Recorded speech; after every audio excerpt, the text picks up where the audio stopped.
Hello, hello, hello, and welcome back to another live stream. How's it going, everyone? Happy Monday. Hello, Igor and Scandalous. How's it going, guys? Hope you're doing well. Celebrate by doing nothing different. Love it. Unless...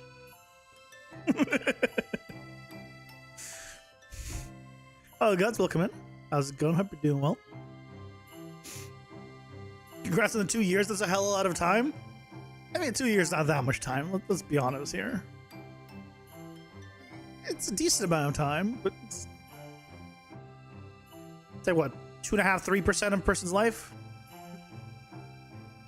Yeah. Now, if it was 20 years, now that's a lot of time.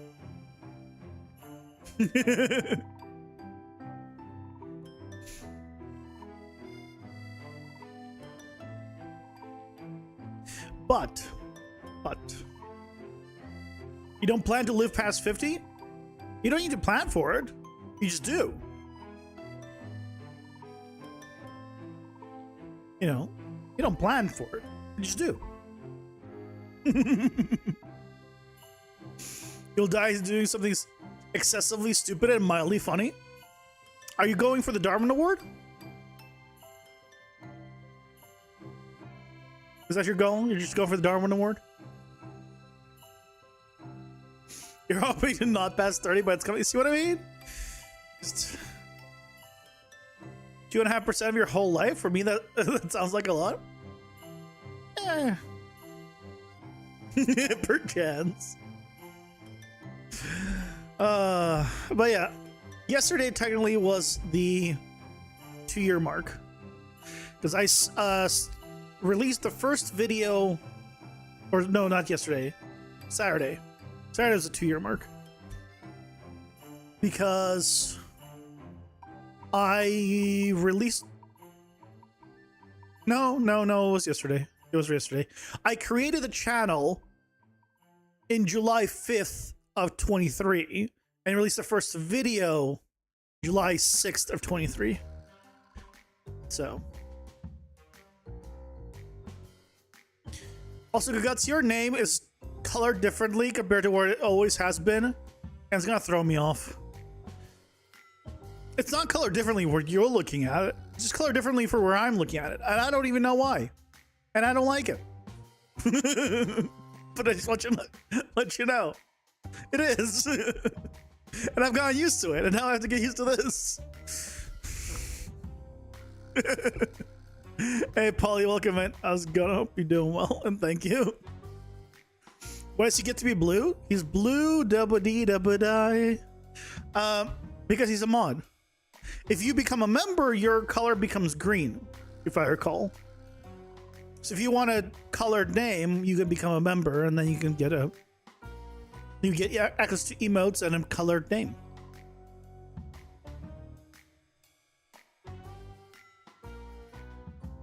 You're used to me hating you? Well, I mean, to be fair, it's something special. I hate everyone and everything. Hate myself too. I mean, it's just comes with the territory.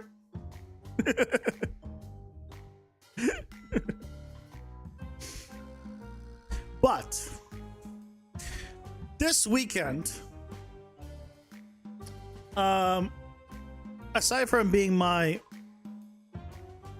Do I hate burritos? No, I actually love burritos. I eat burritos every day. Burritos are great. This weekend, I got myself some more sparkling ice, regular. So I bought, there were like 3 packs left on Amazon. I was like, screw it, I'll just buy 2. And I bought 2 packs of sparkling ice. They arrived. I have them. The problem is, for whatever reason, all of them are flat. They don't have the sparkling part in the sparkling ice. And it's not even ice, so the name is just all wrong. So now it's just flat, sweet drinks It's horrible, but I bought it and I can't bring myself to just throw it away. Okay? The worst part isn't that this happened. The worst part is I did it because the grocery store got rid of all of these and replaced them with these Starburst flavors, which I tried and did not like. And over the weekend, they got rid of every single Starburst flavored one because I guess nobody was buying them. And they brought back the original. These are now in the grocery store near me. And probably carbonated, which is now they're mocking me because I have the non-carbonated, non-sparkling drinks that I'm forced to drink now that are just basically sweet, fruity water that doesn't even taste that great without the sparkling part.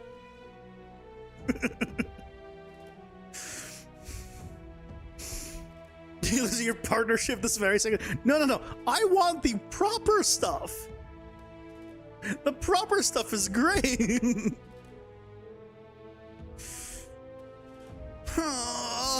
So yeah, that was me this weekend. Deserved? No. What'd I do? You ate a burrito for dinner? Oh, that sounds lovely.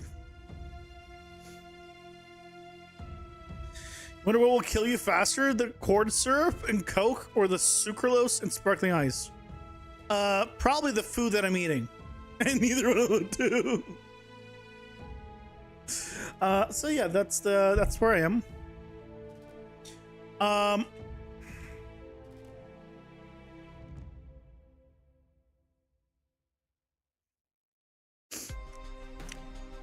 It does not taste good. It does not taste good. I've been somewhat like, I'm like, okay, do I just say screw it and just throw it all away? I don't know. It's a good amount of money. I don't want to just throw it away. But aside from that,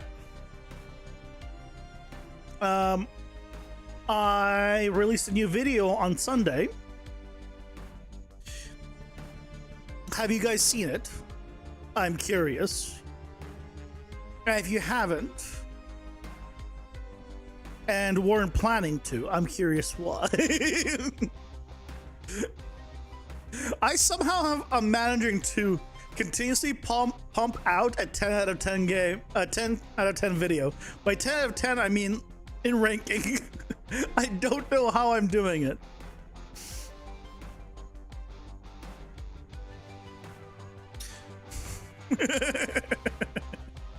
You gotta try it. I mean, I really like it. Well, when it's actually sparkling. When it's flat,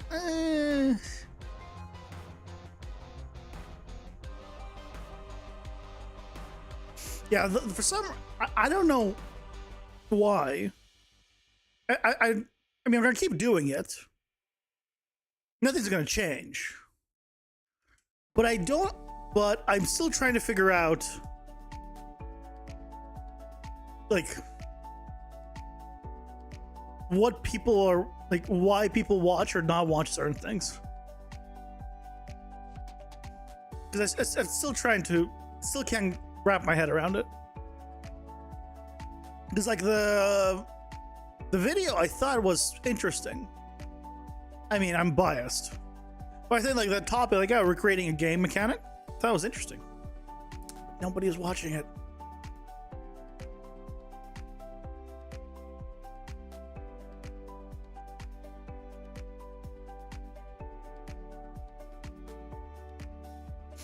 I mean, it is easy to do.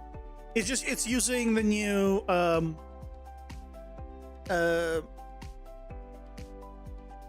it's this actor setup. But to be fair, creating a simple building on a spline, right, is also easy. But that gets tons of views. And if anything, creating a building on creating the walls of a building on a spline is even easier. So that's why I'm trying to that's why I try to understand. Because like, if it's super complicated, it wouldn't be done in a single video, right? Just thinking out loud kind of thing. You would need a whole series or a very long video to do something more complicated. I don't know. Just stuff I think about. Videos that are based on interest of making that. Videos like that are based on interest of making that. Lots of people want to be lazy on interior design. That specific minigame isn't super popular for most games. Also, random look. That's a good point. So yeah, I guess I mean I agree with you, Scandalous. I agree with that.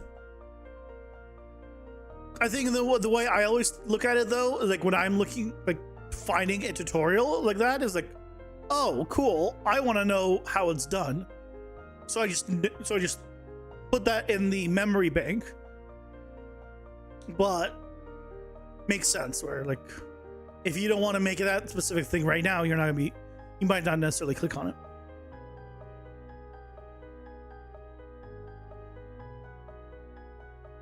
You watch videos because they're faced a problem, look it up on YouTube and stumble upon my video. I mean, you'd probably almost never find my videos then. I don't really have most things I don't really have a solution for. But yes, for Unreal Engine 5 stuff, yeah, you either watch a series or like search it up. But not every channel is like that for sure. But yeah, it makes sense.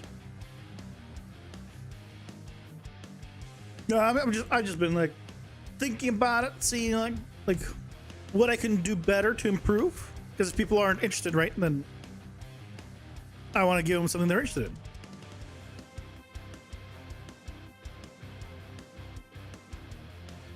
So that's what I've been thinking. I'm not really interested in that type of game. But I'm curious, Polly, were you just not interested, game aside, were you not interested to see how the mechanic was set up? See, for me, like when I see a video like that, I'm just interested to know, like, how's the mechanic set up? I don't care about what game it is. I don't care about like the end result. I just want to know how is it done, personally. But I'm clearly a minority. So that's why it's interesting to me. Every second thing you look up about PCG, you get a video. Oh, you get my video. It always gets you what you want the best way possible. Well, that's good. When you're working an inventory system, you watch the first episode and wing the rest from there.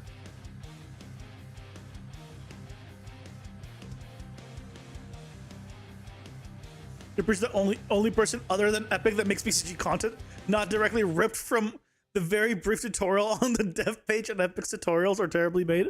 Epic's tutorials are just not there. But I appreciate it. I've definitely become the PCG guy for sure.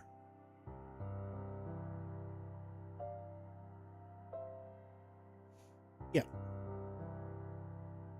Now a lot of Unreal is very basic. Like, you can do a lot with a very basic understanding of most things in Unreal. It's great. That's why I love it.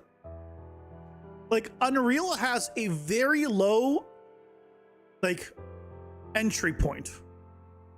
You would need to know very little to get started with Unreal. But if you wanted to do, like, crazy things, then it has a very high ceiling.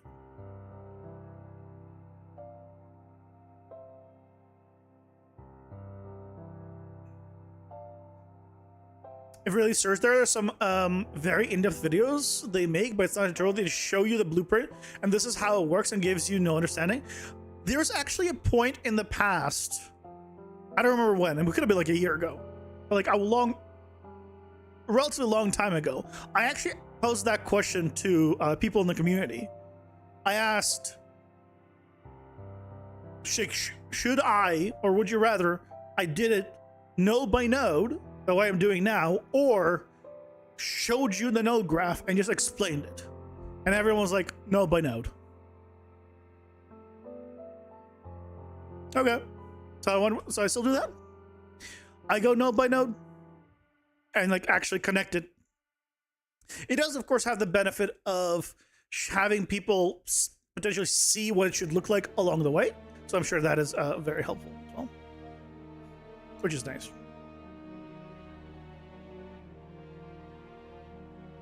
But that aside, I was mostly curious just to get your guys' feedback on that one. There are going to be some changes happening. Now that I've been doing this for 2 years, it's time for changes. Change 1. We're not doing PCG anymore. We're going to be doing only game dev content. So nothing has changed.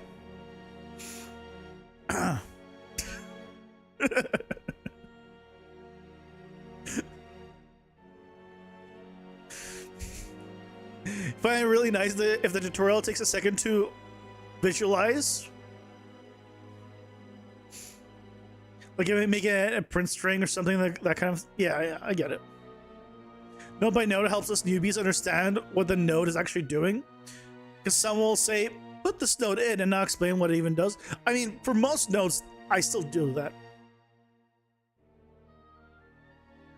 Oh no, I'm not stressing the guts. Oh yeah, look, I'm good. I'm, like I said at the very beginning of the whole thing, I'm not gonna be changing anything in that regard. I'm gonna carry on. I'm a person that just likes to look and understand the data I'm getting. That's all. I'm not going to be changing anything. I mean, we're clearly going to be scrapping all of PCG. Clearly no one cares about it. We're only going to do game dev. But other than that, nothing is changing.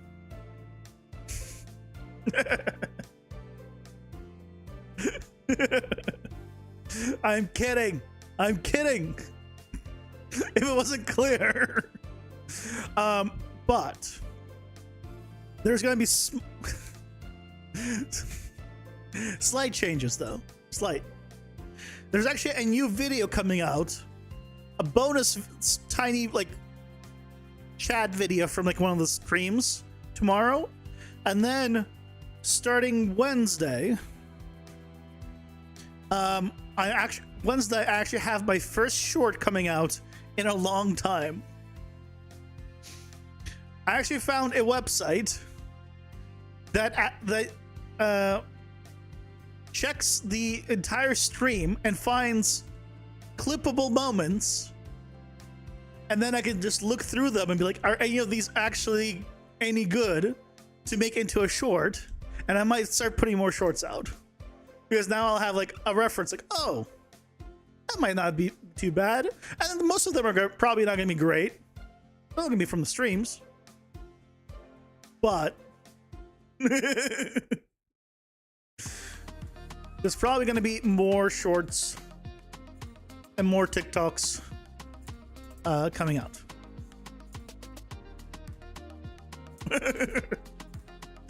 That's really it. Have you ever watched a movie? No. And basically ignore the plot since you know it and just focus on the details? No.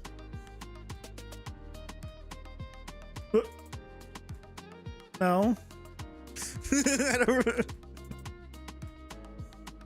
don't really watch movies that much. I mean, I have done that with a few anime, like in certain scenes. I'm like, okay, I know what this is. Let me look at the background. What's going on in the background, kind of thing. But it very rarely happens. Mostly no. Oh, also over the weekend, I rewatched Kaiju number 8 because season 2 came out Saturday, and I was very disappointed with the first episode. I was so disappointed with the first episode of season 2. After I rewatched the entire first season, they released that. It was clear, but still gave you a heart attack.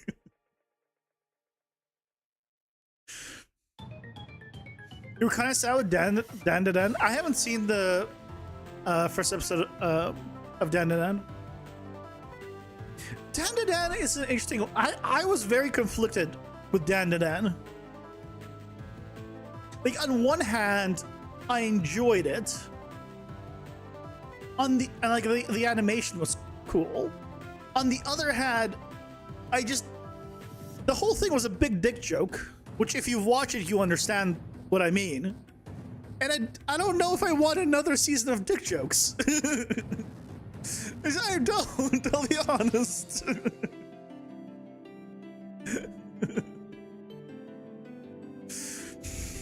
So I'm conflicted on whether or not I'm care enough to start a second season.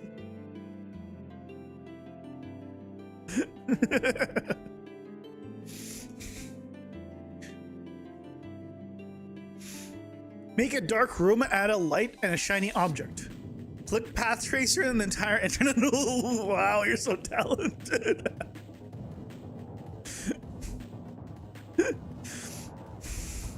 You were traumatized slightly, but otherwise like the show. There you go.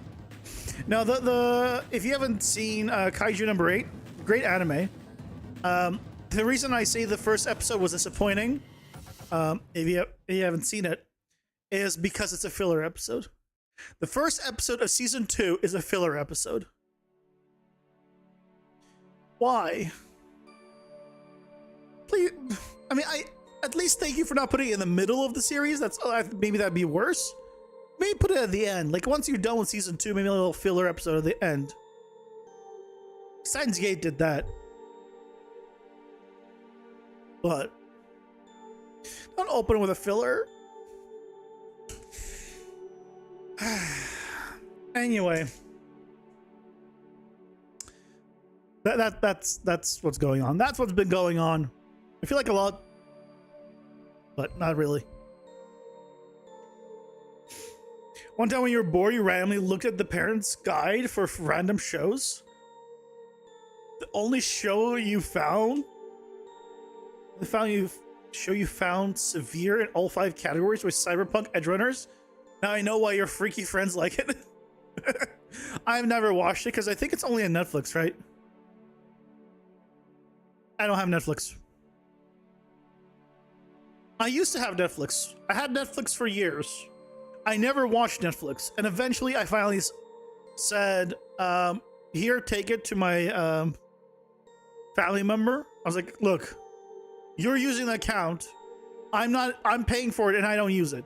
If you want, have it. But I'm removing myself and my payment from it. And then they took it. Like, okay. Because I literally paid for it for years and I didn't watch a damn thing. Only Netflix and, well, you know, the myriad of other sites, yes. Chinese website number 9.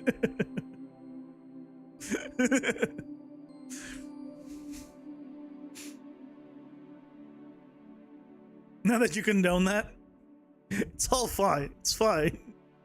Everyone here has pirated at some point in their life, or is currently pirating at some point in their life.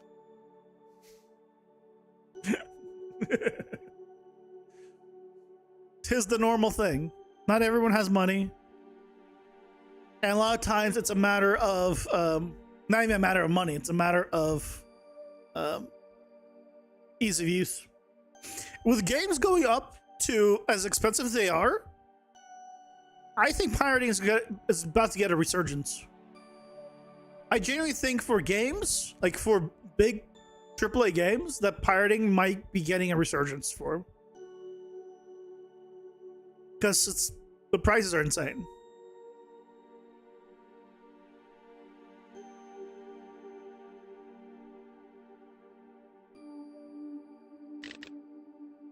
Hey, maybe not, but I think they might be.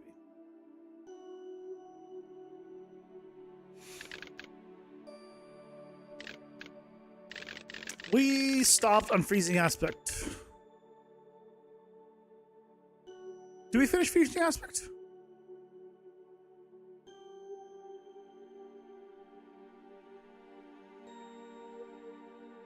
You're downloading a torrent of the entire congressional library as we speak. You just wait for Steam sales for 4-year-old games. Yeah. I mean, right now, like, I've been buying only on sale, pretty much. Unless it's something like I really want to play, but there hasn't been anything that I like really want to play. And right now,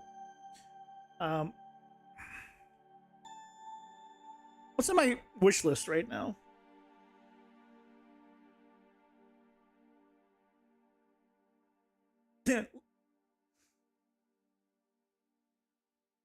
Here's my wish list. Crisis Core, Final Fantasy VII Reunion. I haven't bought it, and it's 60% off. Why? Because I don't plan to play it this moment. I have other games I want to play, and I want to see if this goes even lower. So not enough of a sale.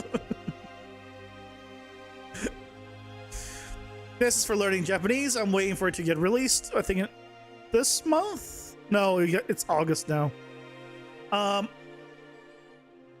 Next month. So mid next month. Black Myth Wukong, still haven't bought that. It's only 20% off. That's too much. This is someone I was talking to. They're making this game, which is why this is here. Monster Hunter Wilds. Considering all of the problems with it, I never bought it, but it's just there for me to keep track of. Stellar Blade, I want to pick up, and Expedition 33, I definitely want to pick up. But they're here in case there's like a big sale. Only big sale here is this. But I don't want. I want to play other games before, more than this. So.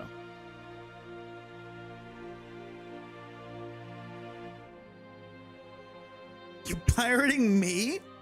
What do you mean you're pirating me?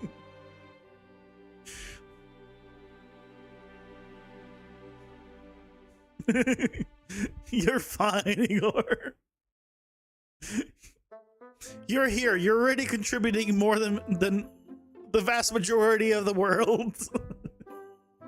You don't have to think of it that way. You're doing plenty. I appreciate it.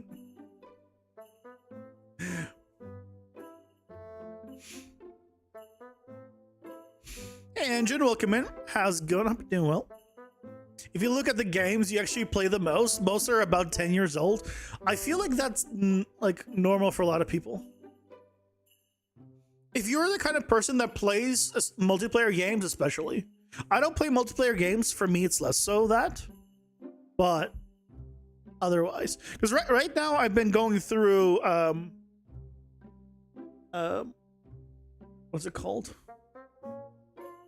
Hold on, it's loading. What's it called? Metaphor Refantagio.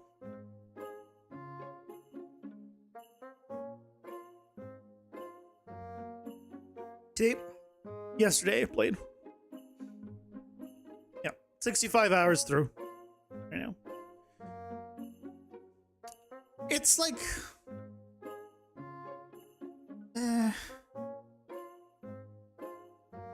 it's above average. Pausing for ads. I would give Metaphor at the current moment like a 6.57 in my enjoyment of it. Not on a technical level, but like of my enjoyment of it. You're scared for Subnautica 2? Almost the entire staff that made the first game got laid off and replaced when the company got bought. Oh, I didn't know they got bought, and I thought Subnautica 2 was already out like for a while back.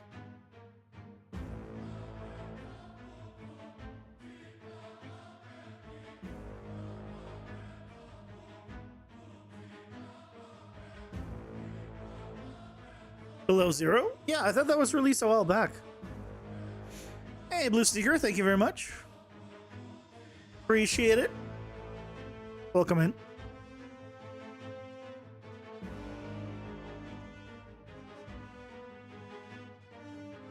Been waiting ever since you finished the disappointing that Subnautica Below Zero was? Oh, okay, sorry. Below Zero was what you played that you found disappointing. Okay. Got it.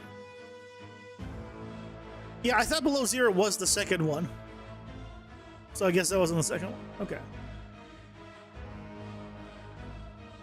Got it.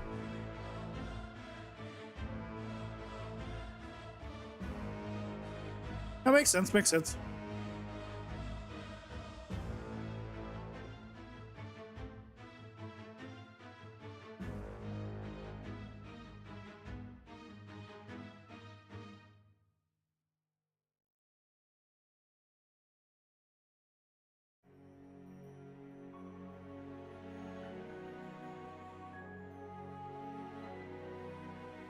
Something inside of you still wait for Portal 3?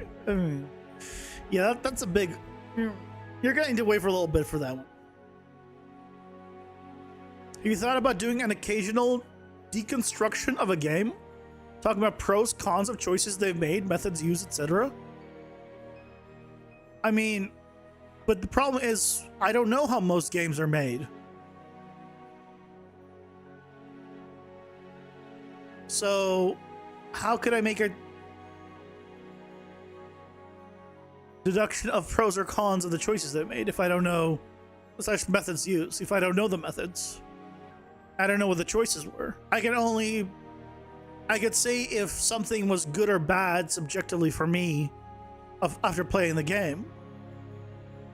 Like if I enjoyed it, I give it like a review basically, but I can't speak on like methods or choices because I don't know them.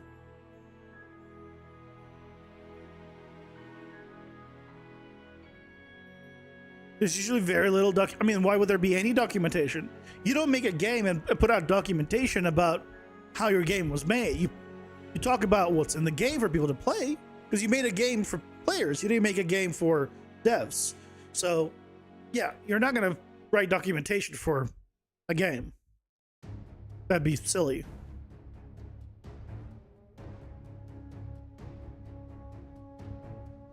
Sure, some people do it. Like there's kind of documentation of the game that I based my stuff on, the directional movement game. I'm blanking on the name. Like some games talk about like the mechanics that they use to create X thing, but you know that's a very general overall thing. This is how we did it.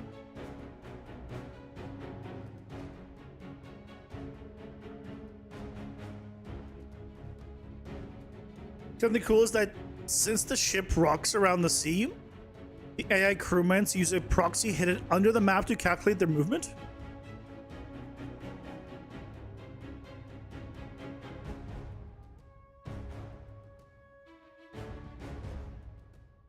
And that's cool. I mean, there's stuff like the Elder in Elden Ring. There's a copy of the horse, I believe. I read or I heard that spawns under your location, and that's how the meteor attack knows where to like hit you in Radon.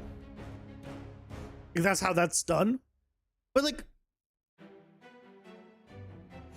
yeah, thank you, Green Coke, and welcome in.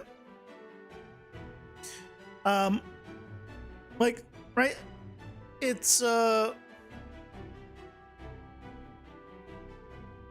it gets cool, but at the same time, why they even use a horse? Just use an empty actor and put it down there. Same thing. You just don't need to spawn an extra horse, right? Or just store a variable of the position. You don't even need to spawn anything in that location, unless it's following. But if it's following, then use the player's location, and then at the moment you want, store the location. You don't need to spawn anything. But that's how they did it. But I don't know the reason why they did it that way, right? So I can't really talk about the pros or cons because I don't know how their engine was doing it, or how their methodology or their variables or anything. So there's not much I can do aside from just review a game, basically, and talk about the mechanics of a game, whether or not I enjoyed it. But yeah, that's why I don't do much of that. Second ship is just stagnant under the map. That's a copy of the Caribbean. Yeah, I understood. Yeah, they walk around the bottom one, and it's relative for the top one. Yeah, that's a smart way of doing it, right?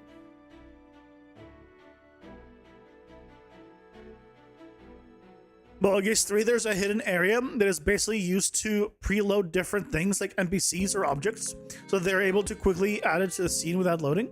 Yeah, yeah, I'm not surprised.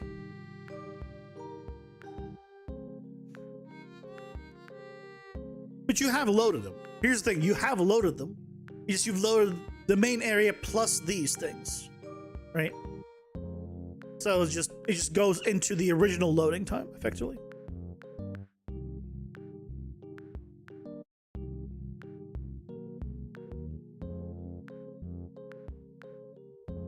Are you good, Green Cook? You're good.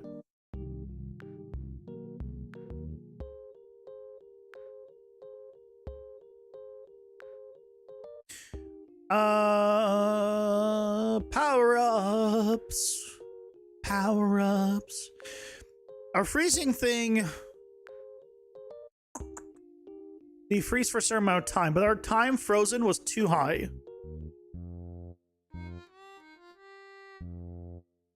How's the noodles to eat with the blueprints? Fine.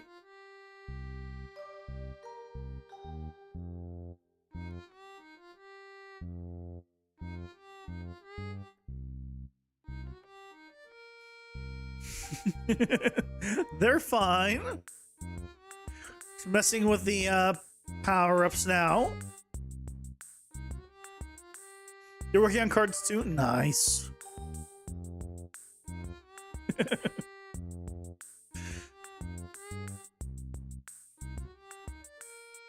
Cards are great. Does freezing aspect work?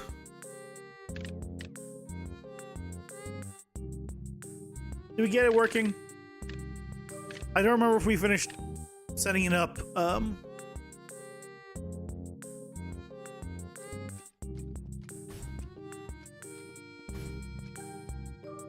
Excuse me. Okay.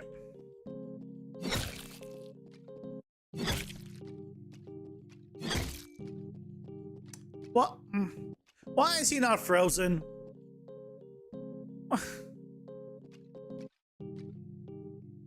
Why is he not frozen? Did we not fix this? Why is he frozen again? Immediately. Happy Monday to me. Things are broken already. Is it hot outside to freeze? True and real. I went outside after work, right before the stream started, to go to the grocery store. It's too hot outside. What temperature is outside right now? Let's see.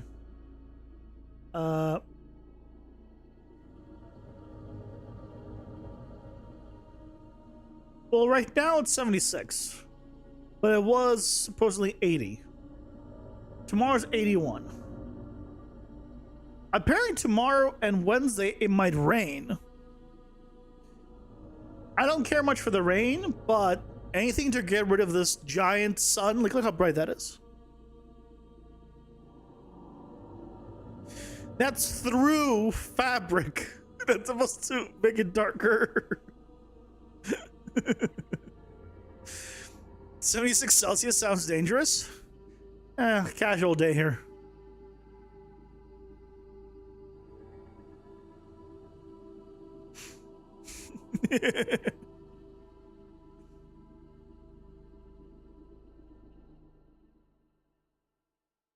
All normal things. Oh wait, hold on. Did we not do this? Oh, I guess I didn't do this. I guess I was thinking of doing this and then we ran out of time. Ah. Okay.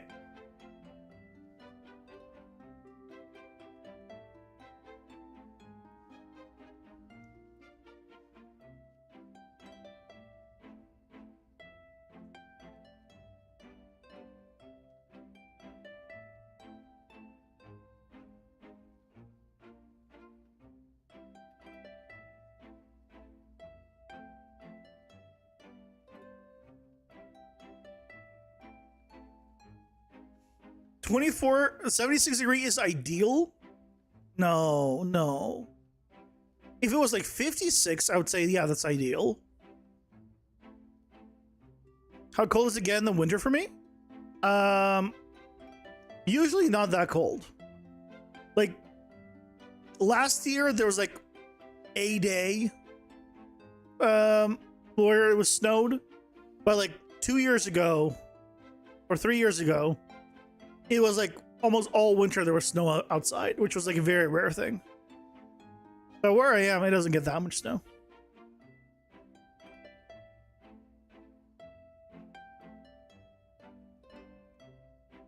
Canucks use metric, but also Fahrenheit. Isn't Canucks a sports team? Is that what Canucks are?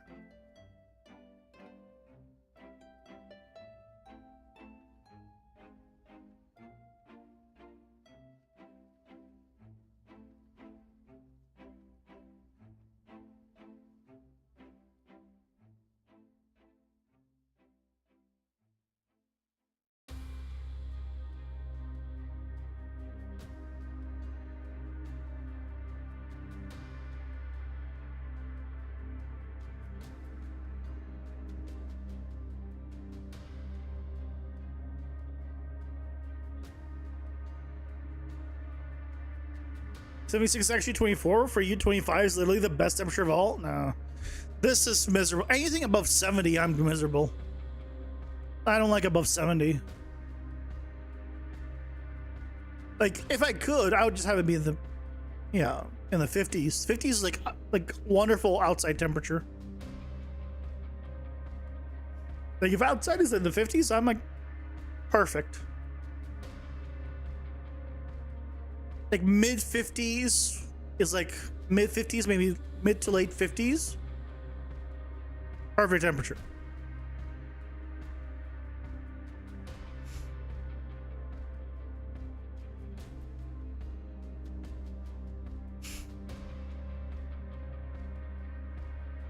You learned something about Unreal today and you're willing? I mean, yeah. If you want to share it, yeah. You don't need to ask for permission. American slang for Canadians. As an American, I've never heard this as a slang for Canadians.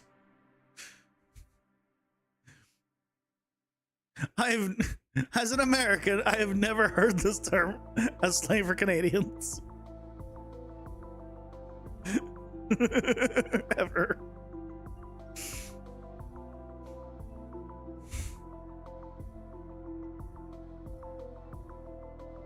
Middle of winter is 13 where you are? Oof. I mean, where I grew up, that was the normal temperature, which is San Francisco. It was nice. Get 100 degrees over here, the forecast next Saturday? Oh, that's horrible. I'm sorry. Stream buffer for you? I'm sorry. Well, they can thankfully, oh, you're on Twitch. Let's say on YouTube you can rewind if you miss something. 50 is good working outside weather. 50 is great for that. Yeah.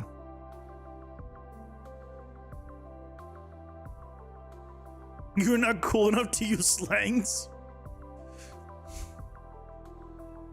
I have no reason to.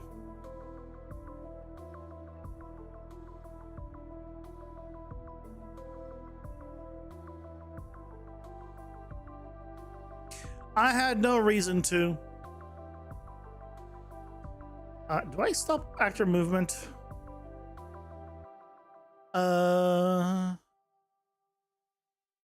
Stop logic.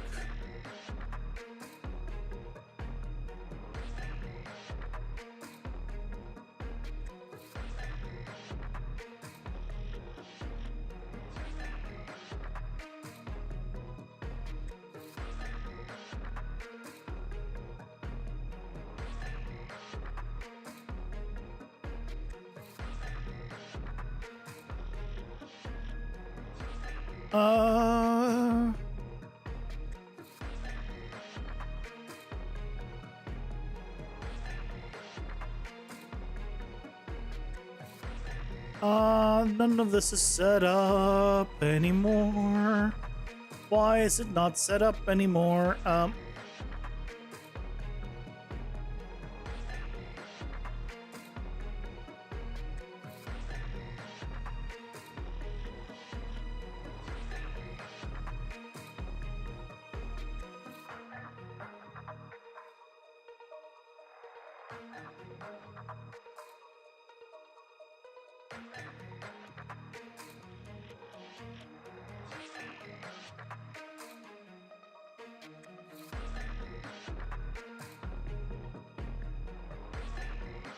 Everything happening inside the event graph that's an output is remembered forever until the blueprint is destroyed. Meaning you can pull a noodle random function and drag it 10 kilometers down to another, and it'll work because the value is always remembered.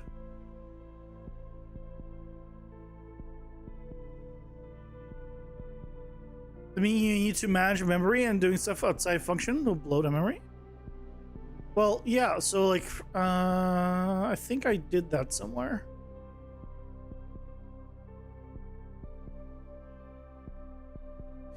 Yeah, but that's why like stuff like this works, right? You take this, right? You have a custom event with something input. There's a delay. You haven't stored it anywhere, but it still knows this information. And also, if you do a timer by event, you don't need to store this as a variable. You just go somewhere else and then just do clear and validate from whatever else, and then this is fine. Yeah, like you don't need to have a variable and then use it. You just plug it in directly.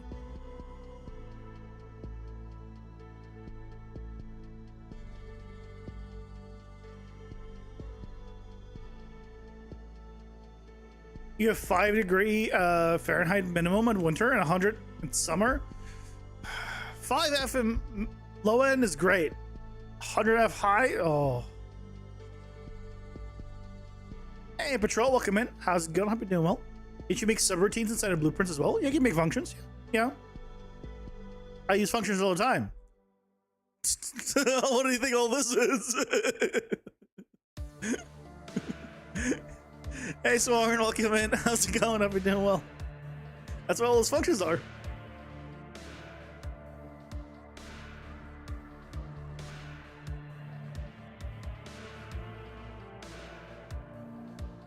Like 100 units, you can blow up memory fast. Yeah, but unless you needed 100 things, you're not gonna put them in, right? So clearly you need 100 things. Guess we put them in.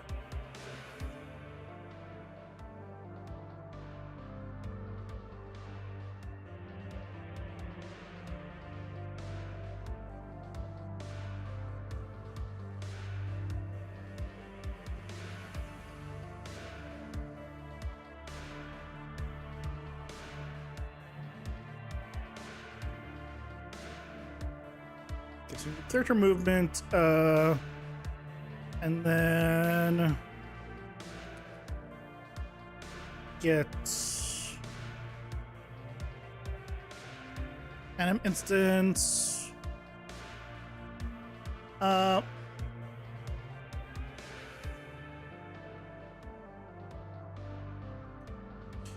get player.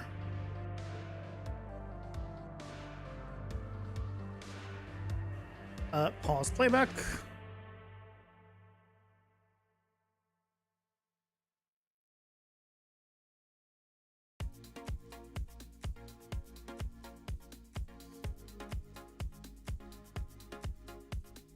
You took a break from boat on account of having all sorts of stabilizer and muscle pain? Sorry to hear that. But have you enjoyed the boat so far? Supplies cost half in Ohio than they do in Maryland. I mean, they're very far apart, to be fair. Right? Like, you gotta sail. Wait, hold on a second.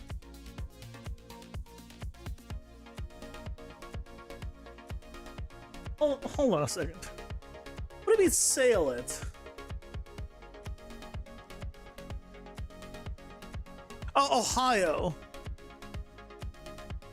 No, still.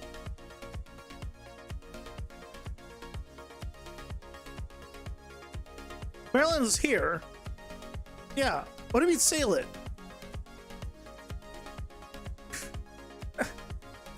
Well, like around, like through this area and like around? Because you can't just go across. It's an 8-hour drive. Okay, so you're gonna drive it. Okay. Because you said you got to sail it. I'm like, wait, what do you mean sail it?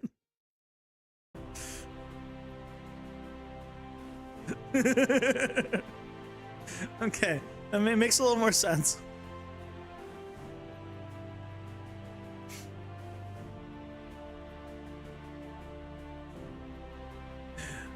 Prices in Maryland have skyrocketed. You live there? I'll be honest, prices everywhere have skyrocketed. Unfortunately.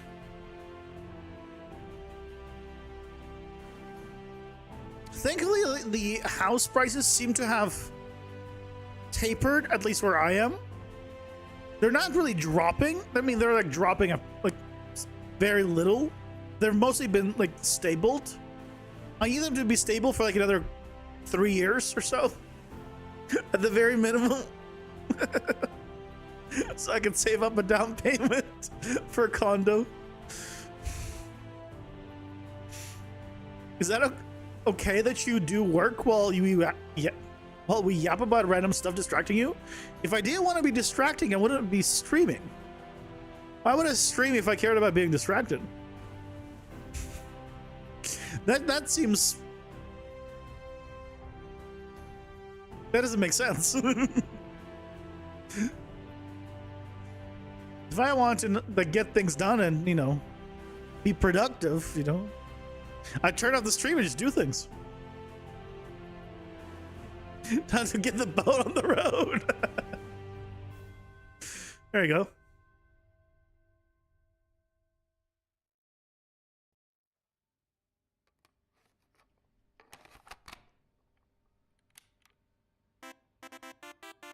This.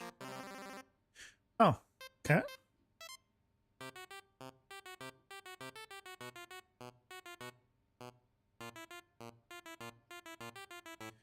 Remove frozen, remove the icon.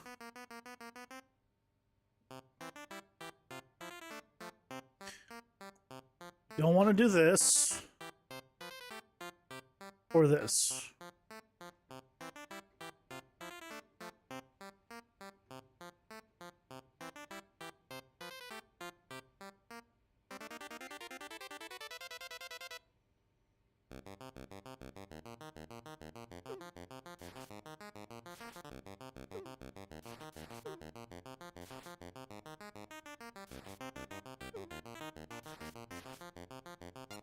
You cut tires for your cars? You came back to Ohio to get tires.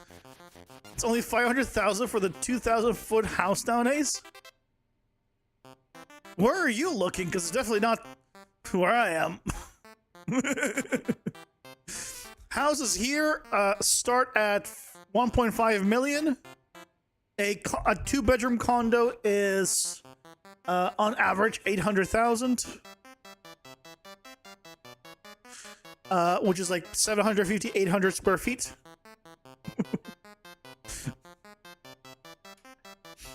You remember when a beautiful 3,000-foot house was 450? I assume you mean 450,000. Unless, how old are you, Scandalous? 200, 300 years old?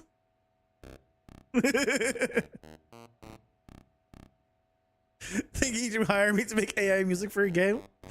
I'm okay. You're actually 102. See, that makes sense. Then the numbers check out.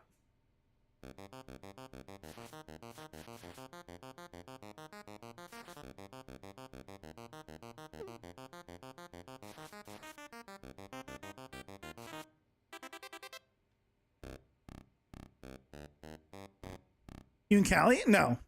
I used to be. I grew up in Cali. I'm in Canada.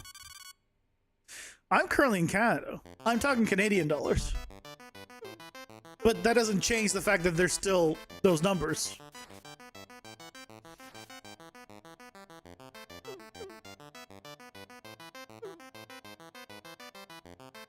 $6,000 square foot house. Granted, on the other side goes for about 700, 800,000. I mean, that sounds lovely. I'll be happy if I can afford a condo. Here's the thing. If I wanted a cheaper place, I would move out of the area where I am. But I really like the area where I am. Right? It's the same thing. Like, if you're in the US and you can't afford a house in California, you can go in the middle of, you know, buttfuck nowhere in the middle of the country and, you know, get a house for, you know, $400,000. That's really nice. But I like it here. Yeah, I'm in BC. You bought a 900 square foot condo for 60,000 back in 2000. Now it's maybe 160. Definitely not here. I don't know where you bought it, but it was definitely not here. Move to Wyoming? No, thank you.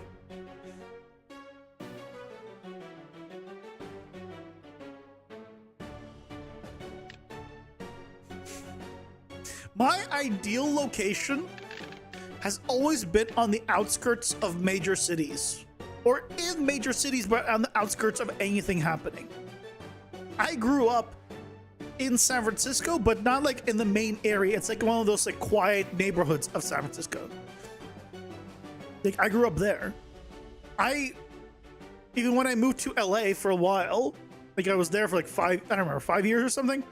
I lived technically in Los Angeles, but it might as well be Culver City because it was basically the outskirts of Los Angeles. So I get all the benefits of the major city because I can go, everything's still around there, but I don't have to deal with any of the downsides of a major city because usually there's less people there, you know, it's quieter, it's nicer, right? So I always like outskirts of major cities. I've also lived next to the ocean all my life, pretty much. Right, San Francisco, Los Angeles, next to the ocean. Where I am now, next to the ocean.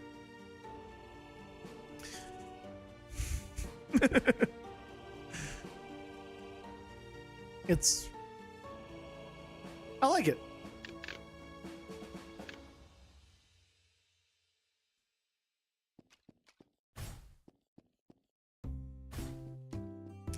Okay, why does he not stop?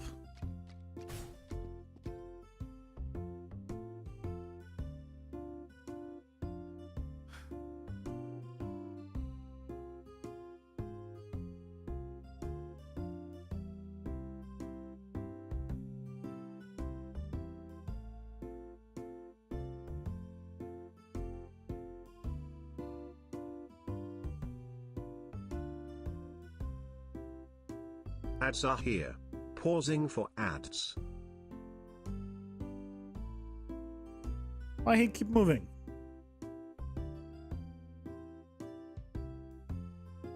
You're enjoying staying on your boat, but it's hard work and you stress about sinking all the time? I mean, unless it's an old boat, I imagine you probably don't have much to worry about. Well, maybe you move to Canada? Work.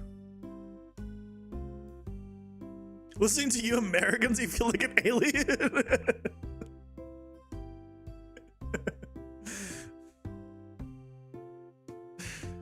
It's all a matter of perspective. If we came to where you are, we'd be the aliens. That boat is fine. That means you don't stress. Ah, got it. Where am I from? I'm from Europe. But I came to America when I was 8.5, so I'm American. Where I'm from doesn't matter. But technically, I was not born in America.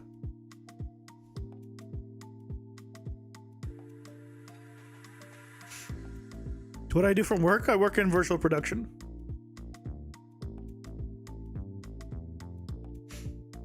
I make environments in Unreal.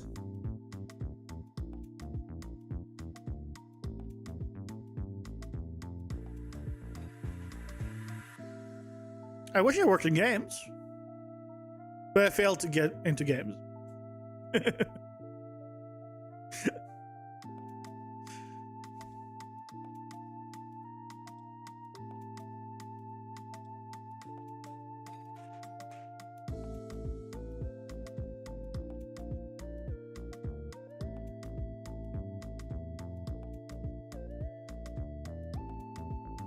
Okay, let's see if this finally is gonna work. Sounds like a cool job. It's a job I'm well suited for. It's definitely a job I'm well suited for.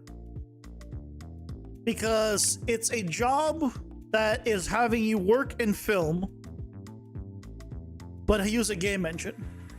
People that work in film don't want to use game engines. People that work use game engines don't want to work in film. I started in film and then realized I don't watch movies or TV show and wanted to get into games. So I'm this weird bastardization, however you pronounce that, of games and film, which is why I'm there. And I'm good at my job. It's a job I'm definitely well skilled at.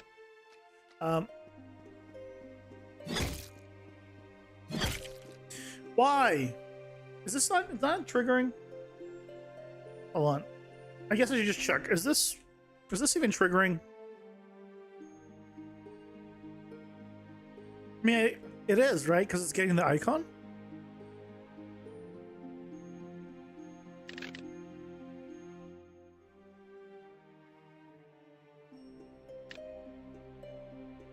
You flung so hard, you're terrible at environments.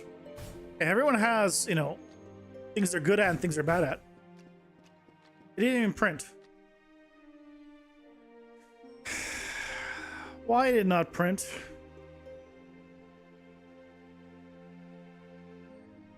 Why did it not print?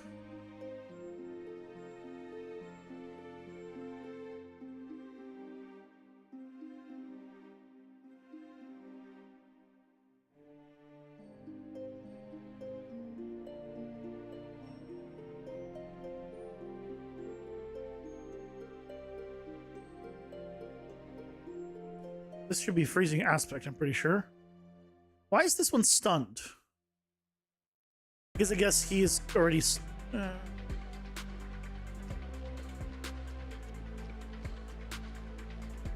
I don't know, but we're gonna find out, and it's gonna be good. But yeah, I'm definitely good at my job, but that's why I got to where I am. Oh.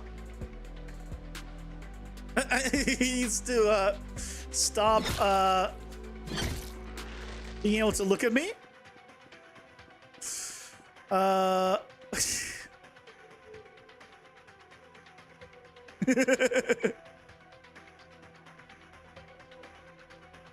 Also, the duration of the effect I cannot change, can I?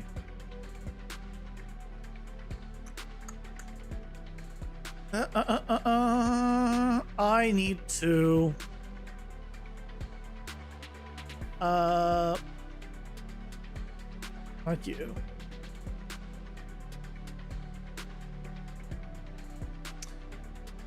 It needs to be get a controller.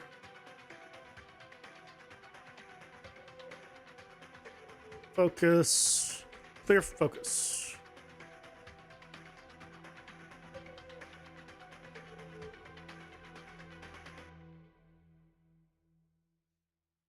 It should hopefully help him not stare at me. You do Unreal for a living? Do best PC tutorials on YouTube? Stream every workday in the evenings and enjoy your weekends? You have 50 hours in a day?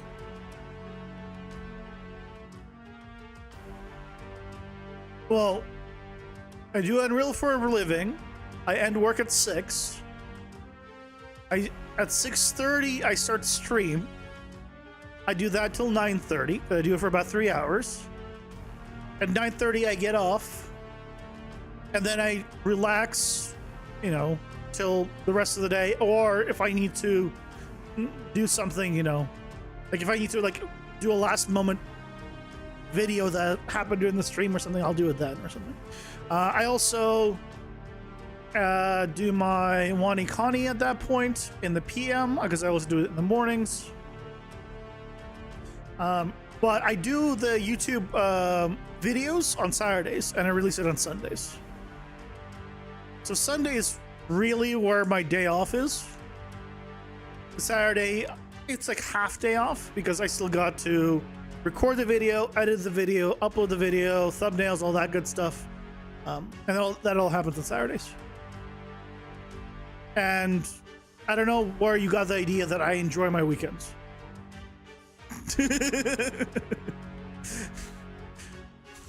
I don't know where you got that idea.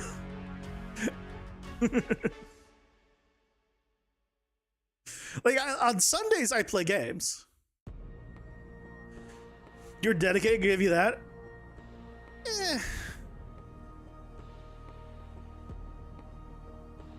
Am I? That's debate. I think that's debatable. I think that one's debatable.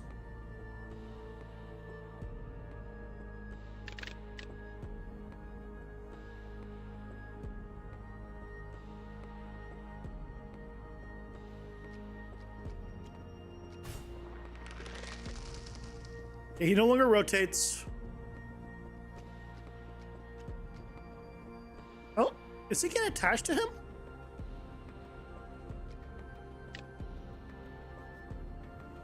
One. I'm gonna do a lot more of these. Today you said you watched a whole anime that week over the weekend? It was not too long. It was only 12 episodes. Right? It's like, if you look at it, like 12 episodes is 20 minutes an episode.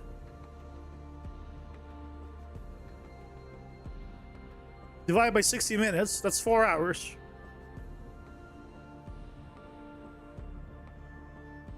It's not very long to dedicate. Right? If it's only 12 episodes, then it's very short.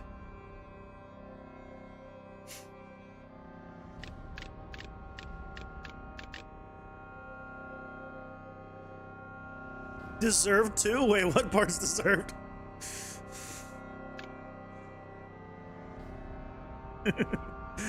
Me not having enough time to do for everything?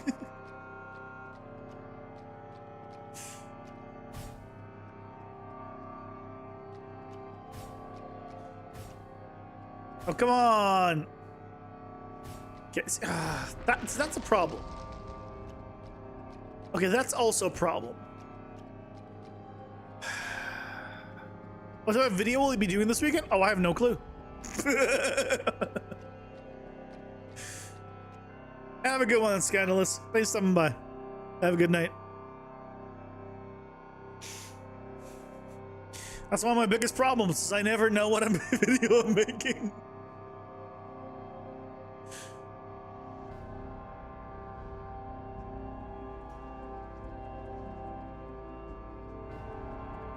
I'm gonna do this to reset my weapon.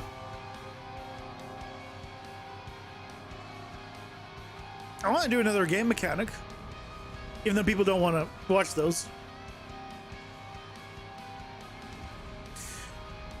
Why the lines? Why the lines?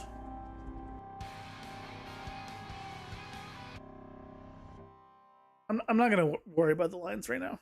Just not gonna worry about them. If I think of another mechanic, a game mechanic, I'll do that. I don't know, like, what game is popular right now that has a mechanic that could be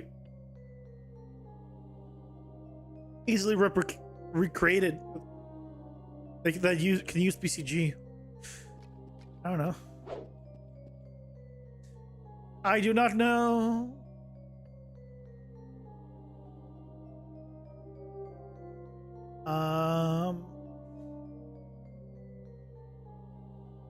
You. Is there any way for me to control the duration of this? for speed.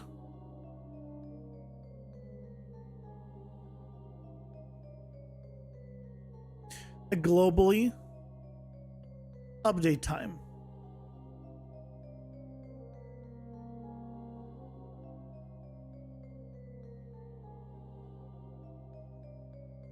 Nope, that doesn't change anything.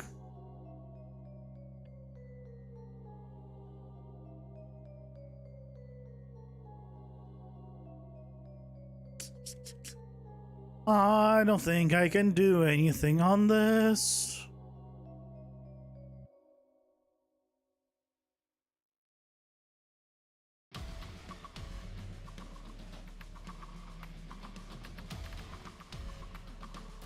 How about PCG trees coupled with PCG placement?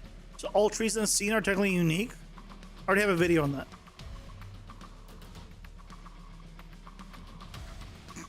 I already have a video showing how you can make unique trees with 3 pieces. I also have another video showing how to make trees using sockets before that, in case you want to do it a different way, but the newer one is better.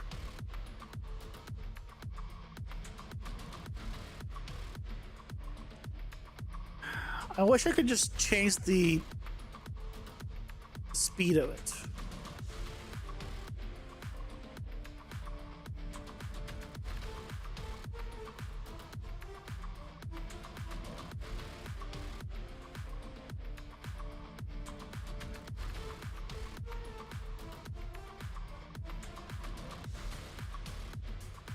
Can I? Is there anything I can do?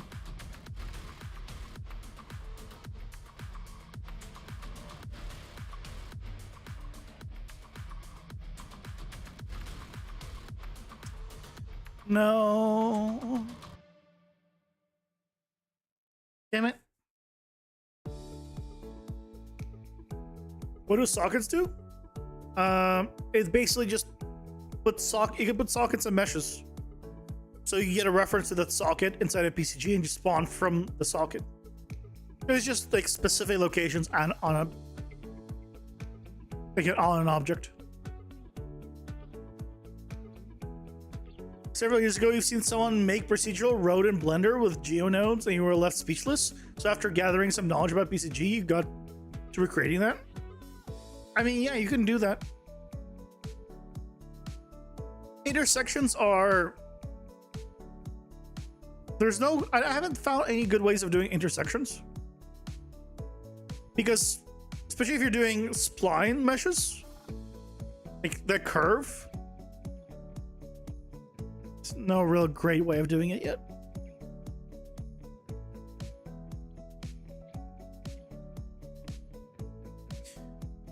No great way of doing it yet.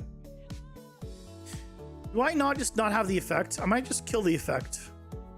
The problem with the effect is it's cool, but it just like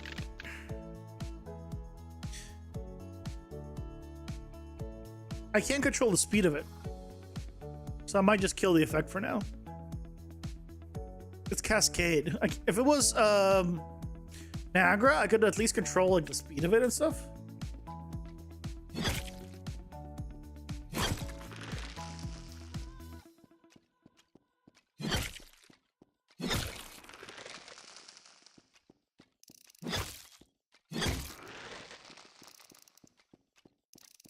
That's fine.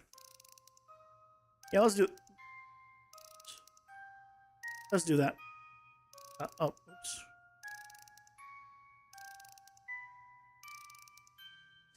Let's kill the effect.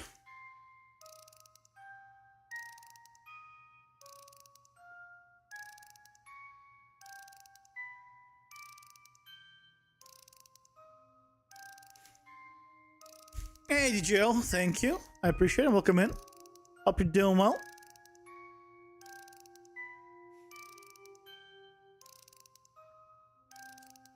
Let's put this up here and then move this over. I think we're good on the freezing aspect. Alive? I mean, I'd say, I mean, that's pretty good. It'd be more impressive if you were dead. Because I think if you were a zombie, you'd be kind of impressive. But I mean, we can't all, you know, be that impressive, so it makes sense, you know. Someone's got to be normal and be alive.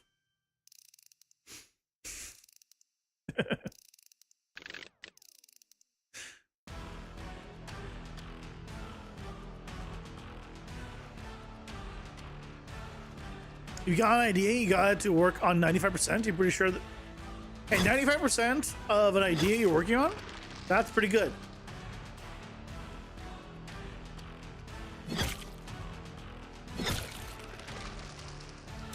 Yay, so this works, but this should only trigger on basic attacks.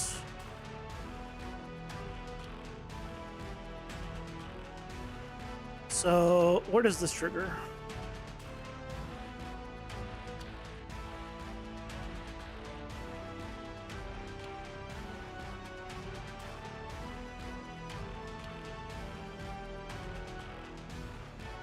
Where are we?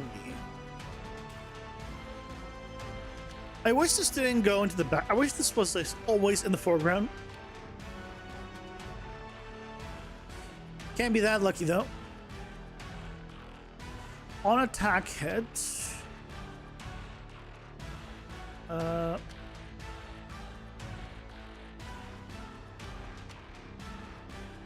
Triggers here. Okay, so we do on attack hit. Good. But this happens on projectiles. Yeah, so that's fine.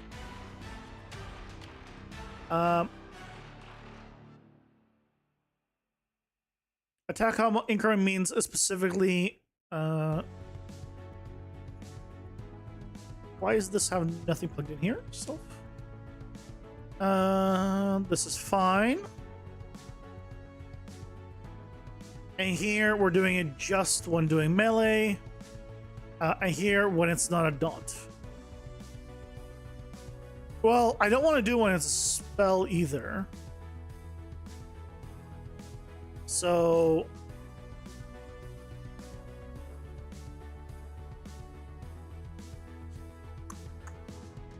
let's do it when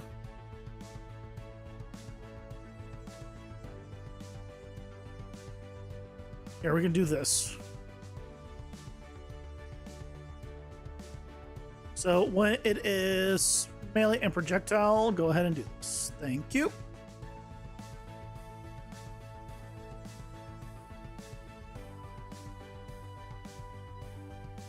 You already detect intersection. You split the spline into chunks so there's no road on the intersections. Then you detect edges of roads of that intersection. Arrange them in a certain order.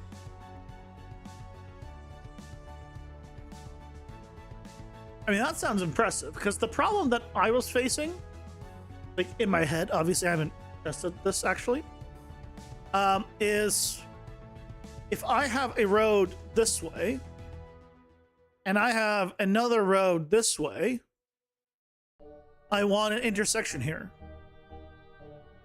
right? But the points of the spline here are like here, and let's say the points here are here. So it's like, so what am I doing? I guess I would need to find where they intersect, find the segments, kill the segments, and then somehow bend my intersection that somehow now connects to this, and this correctly.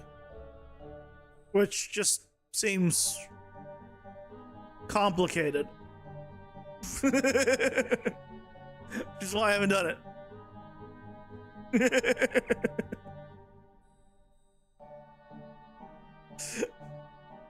If you've managed to do it, that's impressive. I'm not saying because I can't do it, it's impressive, but just in general. It's something I've thought about figuring out for a while and haven't done it. Have you done some kind of PCG for NPCs? Like make an NPC village and then spawns the correct number of NPCs to fill a village? I mean, that's just a matter of spawn. There's nothing like. All you do is, like make a grid, and then you can do a select points where you can specify even the specific number of points to select, and then you just do spawn actor and then the NPC you want. Done. It's like 3 nodes. Giving them jobs, homes, and stuff. That's an entire blueprint thing where you gotta do an entire series on like logic of AI. Like, right at that point, it's no longer the BCG there doesn't matter. It's just then it's just a series of AI, which I'm not an expert on. Like, I know it enough, but definitely not like compared to other people. You sure it's possible to do that in BCG, and you would love to share anything needed if you wish to create a tutorial about that? Could send you 5 needed. No, it's all good. I'll figure it out someday.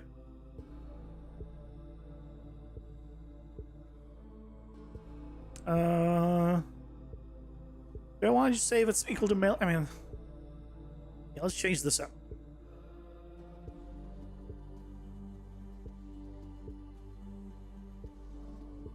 Don't only care about this one that happens to melee. This will just be more clear.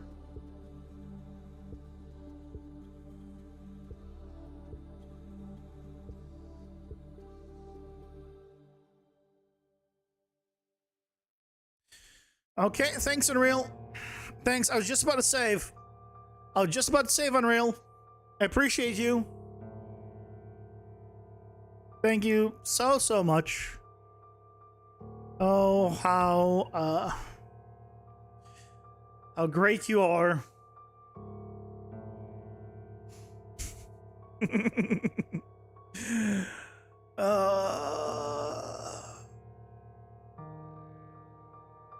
No! Oh, come on! I was about to save everything! Okay. Okay.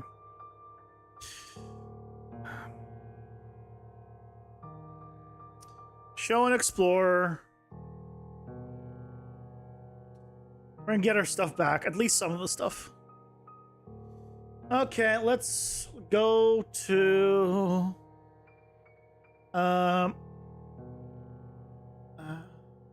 the game saved, autosaves, game,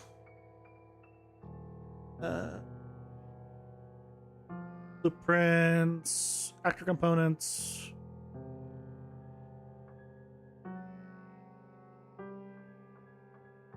I mean, it was saved like half an hour ago.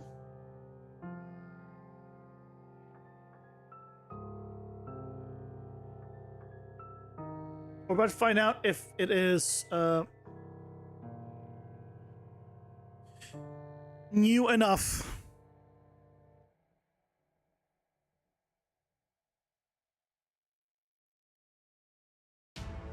We'll find out how much we lost. The Aussie Unreal BCG guy gave a presentation at last Unreal Fest about doing roads and intersection. Oh, really?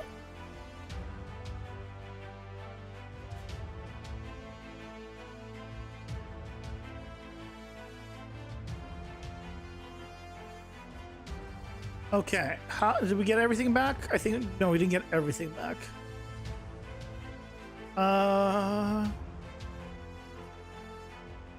Here we also need to do stop all.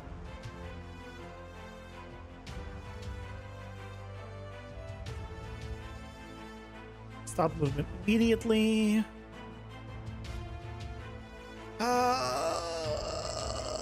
Thanks, Unreal. I was just about to hit save. Before it crashed. Why did it do that? I gotta redo all of this.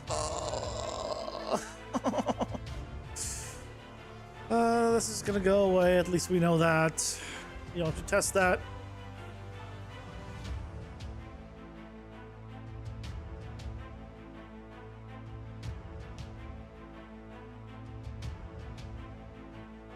This is what pain looks like.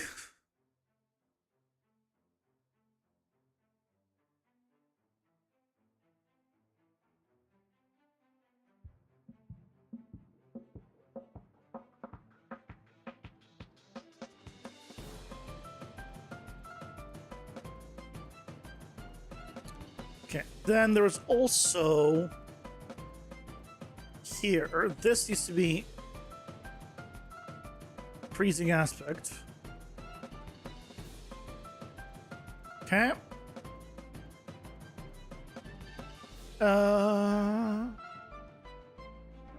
What else? Pause playback. I think that's all.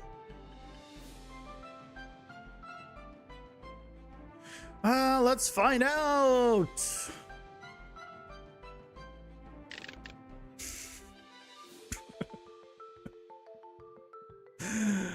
I didn't lose that much, to be fair, but it still doesn't feel good. Oh, I need to tell him to stop looking. That's the last thing I want you to do. I was like, there's one more. I know there's one more. I just didn't remember where it was. That was it. Get a controller. Clear focus.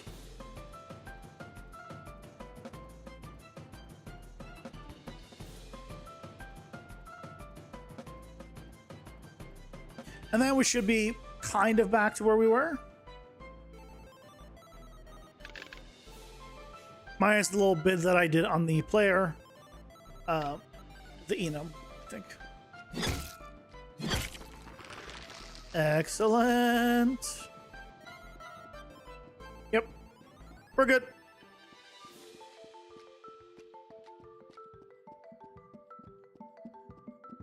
The only thing is, what happens if I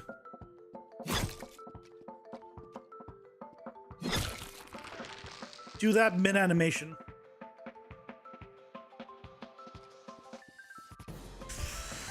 It breaks things.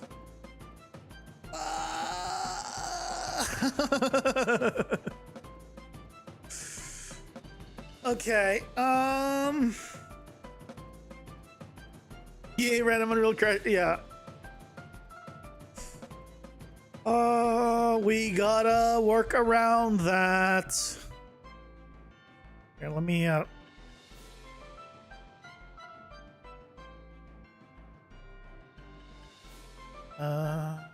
it here? Oh, this saved. Thanks, you saved this, but not the other one. Okay. Whatever. So what we need to do is check. Ads are here. Pausing for ads. Check if the player is attacking. If the player is attacking,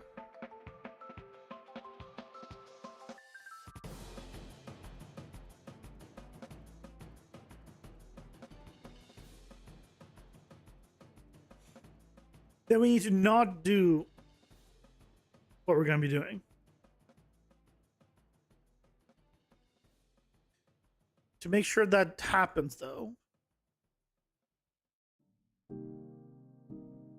we're going to need to check the enemy. AI stuff. Well, as we're going, I'm going to get another non-sparkling drink. Be right back.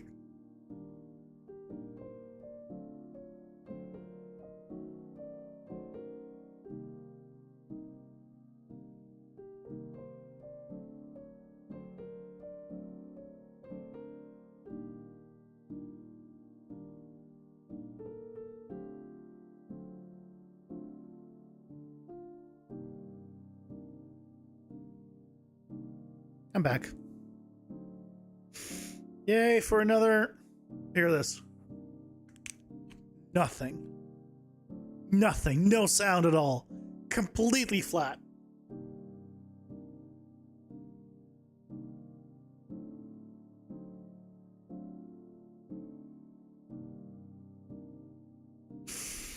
Yeah, it's unsparkling ice. It's horrible.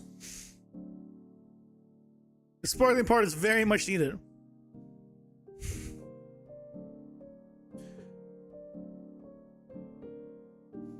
Flat ice.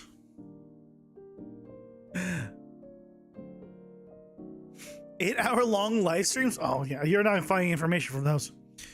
I've personally have never found the Unreal live streams useful because they're not formatted very well, at least for people like me. Like, I don't want a presentation.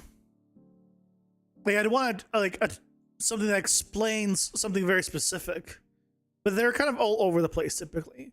So they don't really ever focus on anything that might be like very interesting. And I don't like the very formal, here's a presentation, next slide. Like I can't watch them. But you know, I know some people enjoy them. Power to them. Power to them.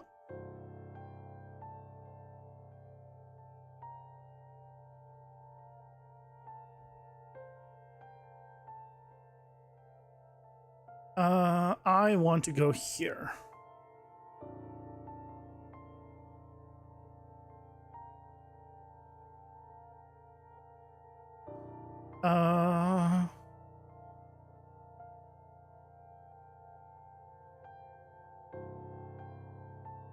All right, but it's doing the same attack that I am. So what it's actually doing is this.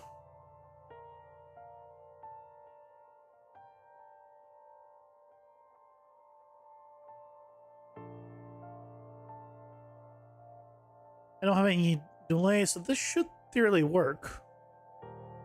If I just check that it doesn't have the attack tag.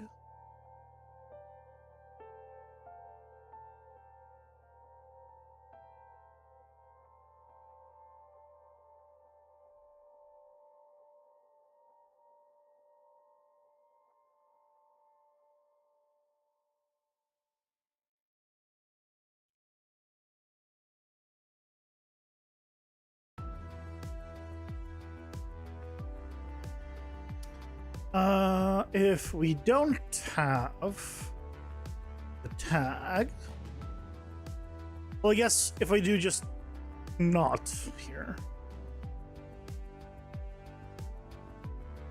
If we do not have the tag, then we continue on. If we do have the tag, so it's false, then we need to do a timer by event. Custom event. Wait for attack end. I'll do just every 0.1 seconds looping. When it triggers, stop the timer.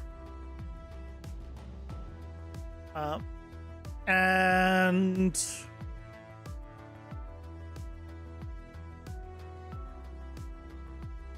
then continue on here.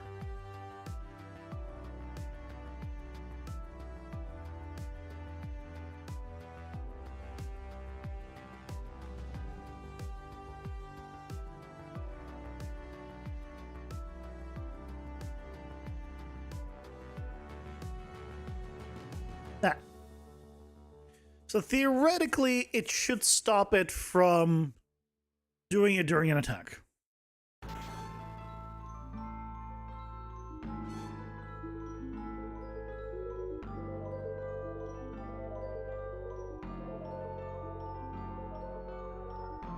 He's fast though because he tries to give a lot of info with his limited time. So he needs to pause probably. I mean that's fine as long as the information is prepared. I don't see any problem with pausing on YouTube, pausing and rewinding if you wanted to catch something. It's more of a problem where the presenter doesn't have everything planned out and then goes like oh actually no not that, no not that, no not that, right? and like just jumps all over the place. That ends up being, you know, very hard to follow. Also, a lot of times it's like, you know, a 2-hour presentation and 30 minutes is just like introductions. And then maybe like 45 minutes and you actually get to the part that you cared about. And then 50 minutes and that part ended. And then he's talking about something else. Not all of them are like that, obviously. All the ones I've looked at for what I wanted are like that, unfortunately. Let's see if we fix the attacking problem. Not glass cannon.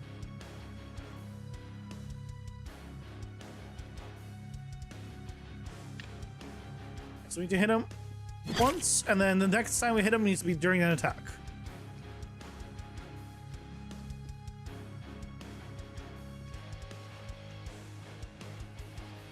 Okay, I need you to attack. I need you to attack, please.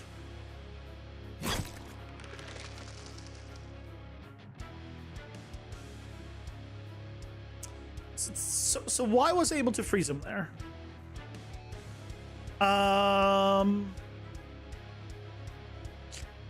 Why was I able to freeze him there?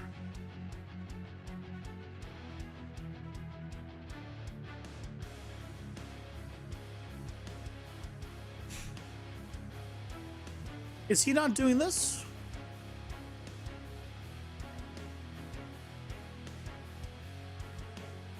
Oh. I'm an idiot. Guys, why did you say I'm an idiot? I keep telling you I'm an idiot. Anyone can make a game. If I'm making a game and making these stupid mistakes, anyone can make a game. Wrong one here. Anyone find a problem with this? God. I'm so stupid. I am so stupid. Can I head off as well? Have a good one, Igor. Thanks for stopping by. Have a good night.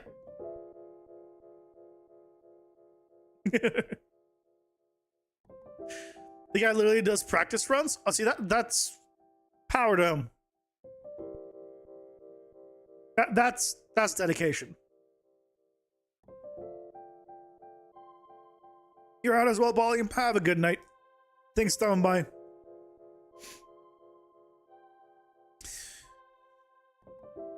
This was stupid of me to do because I needed this.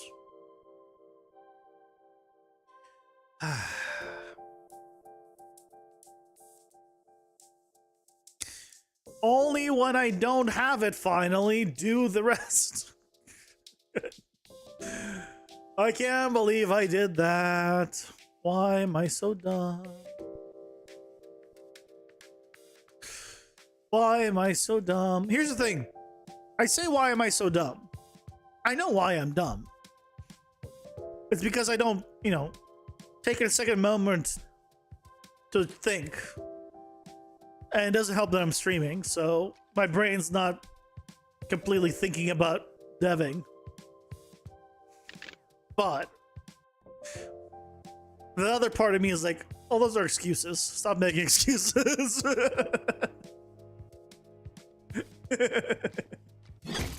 Oh, I gave myself too much.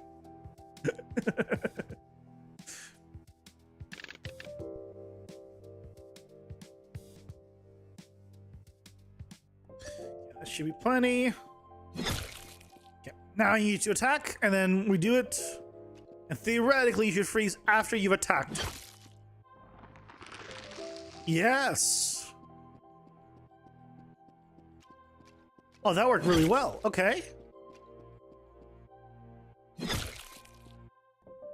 Attack finished. He froze. I might want to do a slightly instead of 0.1, maybe 0.05.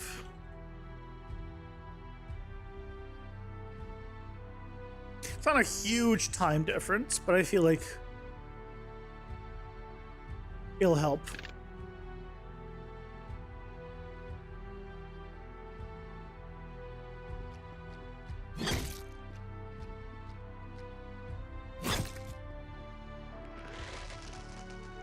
Okay.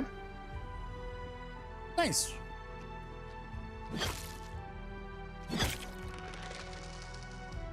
Very, very nice. So really this will benefit for like if you want like effect based stuff, it'll definitely benefit you having like multi-attack and things of that nature, where you do less damage but more hits. So multi-attack and freezing aspect could be extremely powerful. Let's see what happens when I just get tier 3 multi-hit and tier 3 freezing aspect. Just a single one each.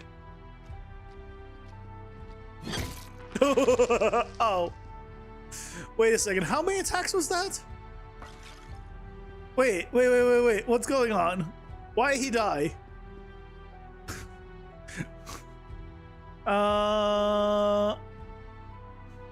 Something is wrong. Wait, why did I attack that many? Okay, well, it's not working properly.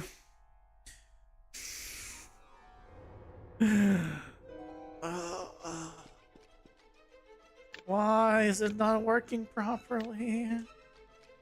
That's working. Wait. No, it's not. That's shooting 4. It should be shooting 5.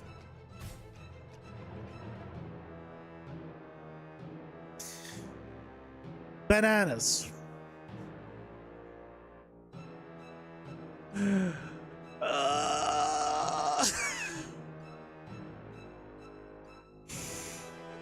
Oh. Okay. Okay.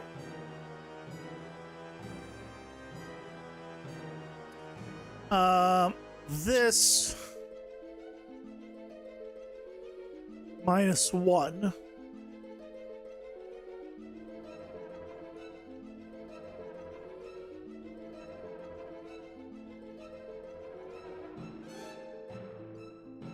Why'd you do this? Do I just not have the -1? I think maybe I just don't have the -1 anymore.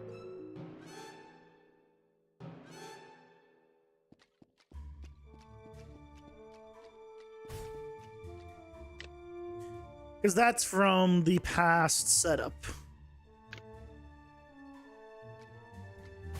Yes, okay. So that's correct now. So this whole -1 thing is gone.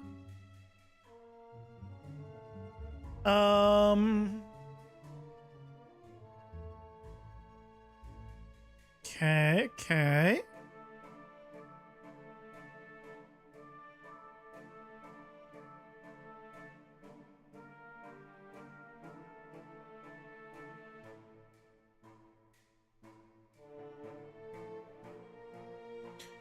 If this is less or equal to 0, 0 is 1. It should never be 1, which would be 2 either, but technically I think it should be 0. And then the melee one.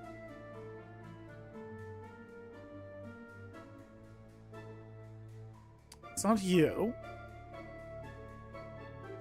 It's on the player.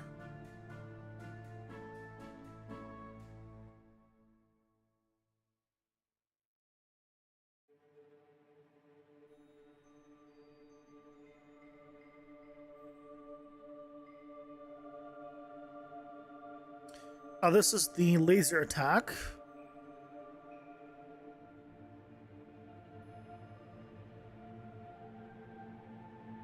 Where do I do attack combo? I'm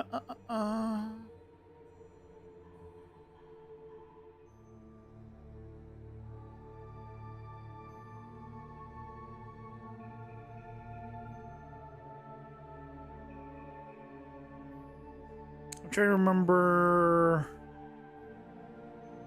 the multi-attack. Well, this would be in their attack combo, wouldn't it? It'll be under execute attack. It'll be under execute attack.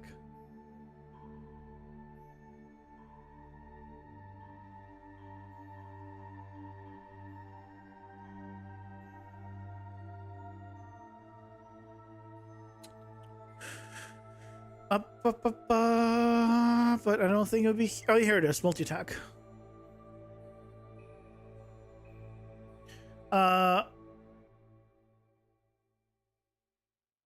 If it's melee, I think the multi attack I'm using the wrong value here.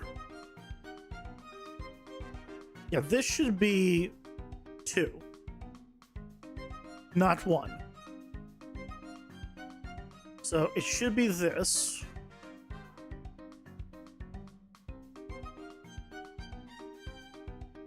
And then it should start at 0.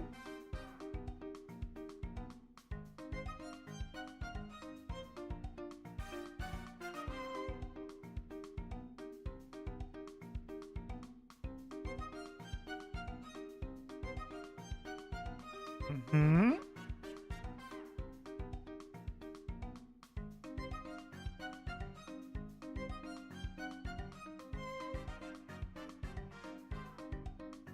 I think that's the main thing. Let's find out. So if I attack once, yep, we're fine. If I do you, she get 3 hits. There's 3, and we got less damage. And then we did you, so we got 5 hits. We got 4 because I think he died. So let's do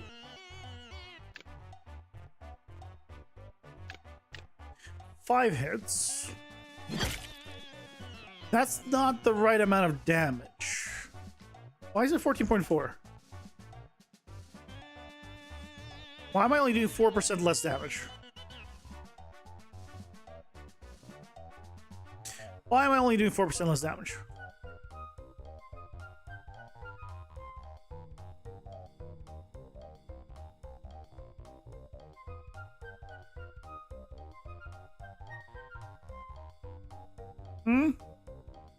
What's going on?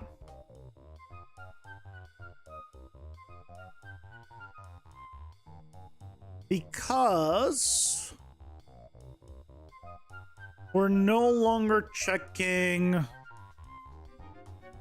the owner if it has multi-hit. We're checking if the person received has multi-hit. Why was it doing 14.7 then? That's odd.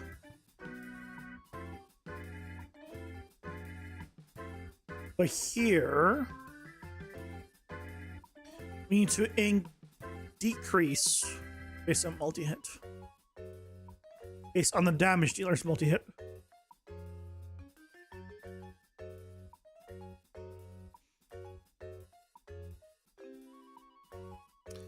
So here, we just do duplicate this. And this is going to be variable 1. Because that's how much less. And we just need to multiply by -1.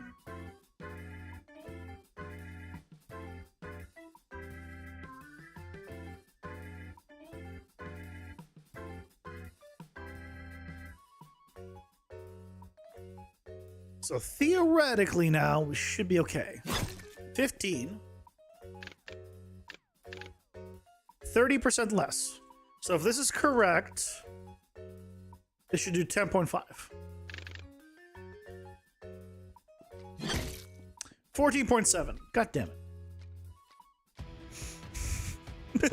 Why is it 14.7? Why are you 14.7?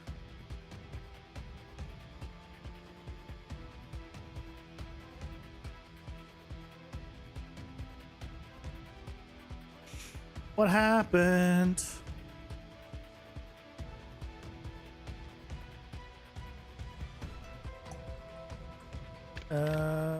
You. 0.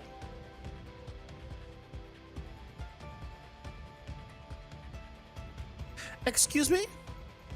Oh, glass cannon. It helps when you plug in the right information. Yep, just... Why is he 14.7 though? That's odd. 15.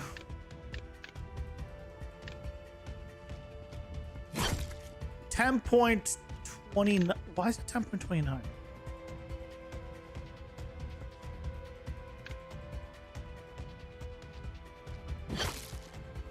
$5.04.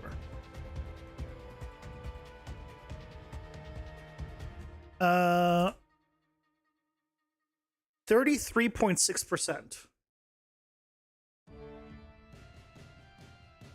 Why is it 33.6%? It should have been 2 damage. Pretty much exactly. Oh, sorry, 0.3 times 15. That should have been 4.5 damage. What's going on? Whatever it is divide by 100 plus 1. Yeah. Multiply by the total damage, which turns to total damage.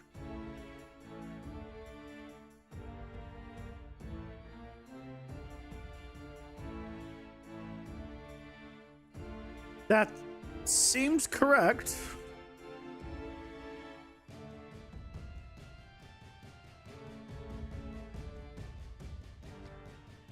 So this value should give us, 65% less. So this should be 0.35 times 15. You give 5.25 damage. And I do 5.04. It says minus 65. So where is the rest coming from? Why is my damage being modified further?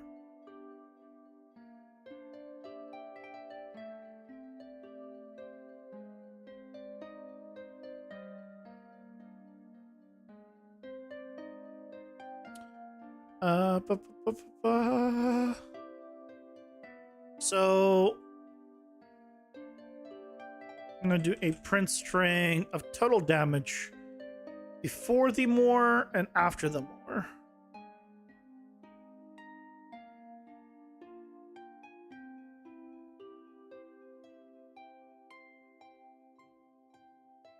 Change the colors in these. So theoretically we should get, in an ideal world,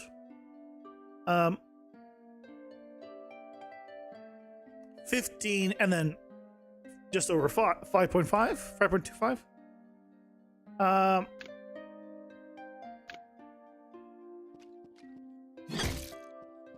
15 and then in the incorrect version. Okay, so it is happening inside of the multi-attack.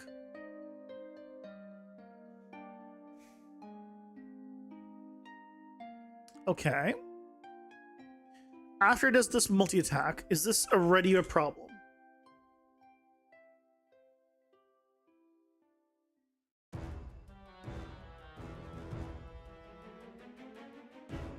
Or are we okay after the multi-attack and it happens afterwards?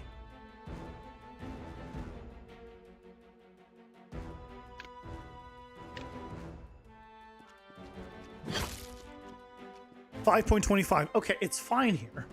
Okay. So we need to find where the problem is. So this is correct. So this entire section is correct. So it's probably... Oh, hold on. Here.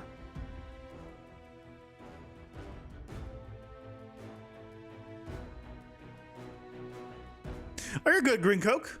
You're good. What is this one doing?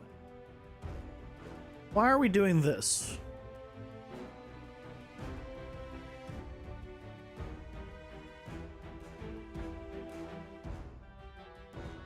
If the received damage info is melee, So wait, were we doing it here? If we were doing it here, why wasn't it working?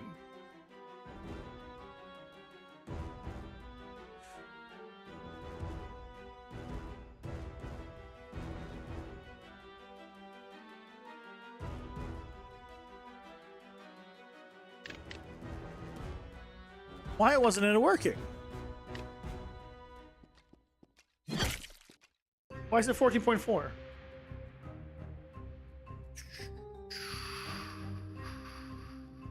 Because here I'm supposed to be using variable 1.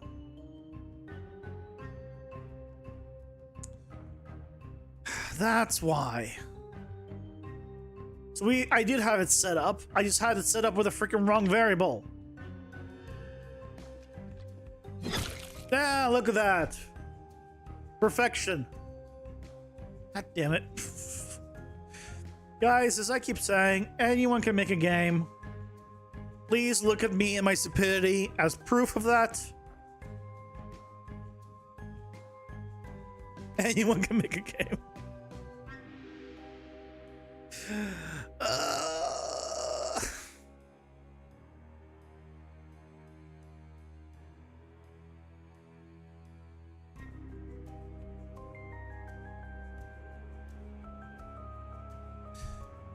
Well, yay, we fixed it. Okay, so I think at this point, so now if we do it properly, which is the multi-hit and then freezing aspect, which is what I wanted, test. If we just have both, hit once, hit twice, he freezes. So now it's a 2-hit combo with just 2 cards. I mean, of course, he'll now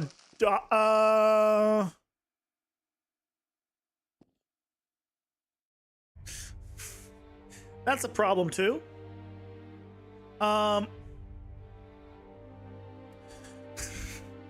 Okay, we gotta fix that as well. We shouldn't be freezing him if he's dead.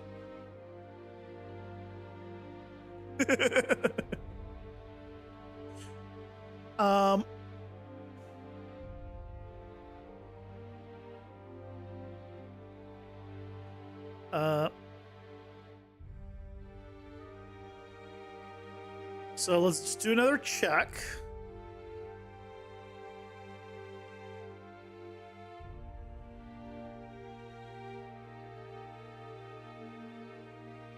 Excuse me. Copy, paste.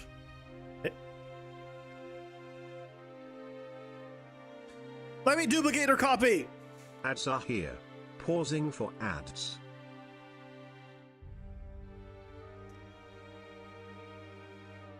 Thanks, AC Abilities. You're so great. You're so good. Yeah. Oh, best. There you go. Thanks, Unreal. I appreciate you so much. Oh, so much. You're so good. Never a bug. Never a problem. All right, let me check. Hold on. Let me see if this works.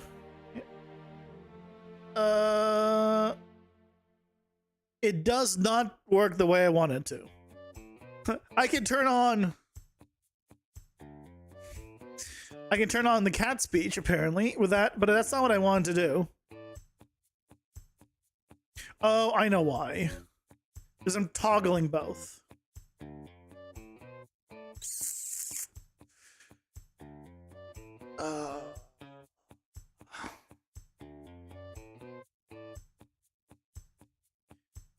I know why. I just wanted to do a test to see if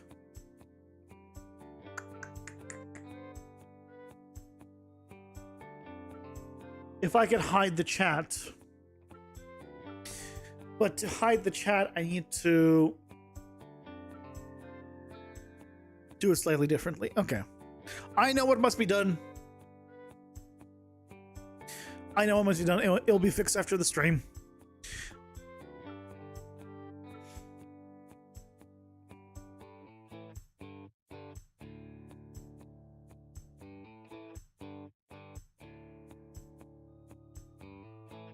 I very subtly hear the music. so subtly.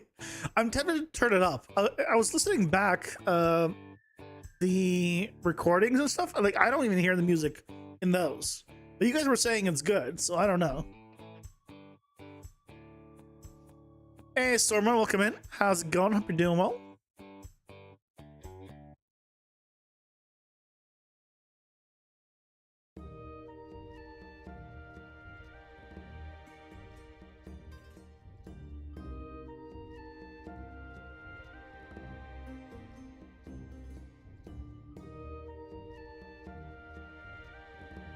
Let's see if this works.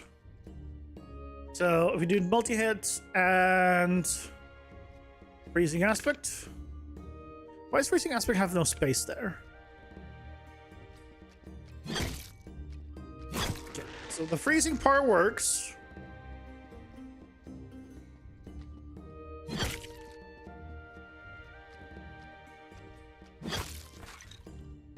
Yay, so that part worked. You got the icon still, but that's not a big deal. That's fine. The main thing is he no longer goes through all the rest of this. Yay. But we gotta fix. Holy shit! I just blanked already on the thing I just said. I need to fix. What did I just say? I need to fix. Clearly, I'm more tired than I thought I was. Oh, the word freezing aspect had no space in the title. There we go. Space added. Perfect. Okay, next up is the fire trail.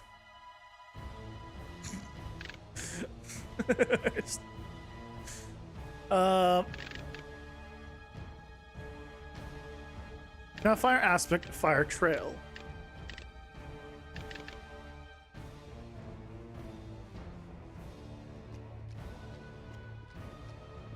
Okay, well the effect just doesn't work. Good start, good start. It just doesn't show up.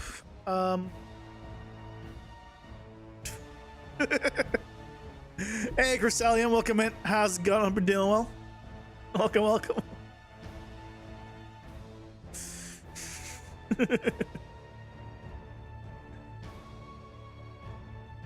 So what is the problem here?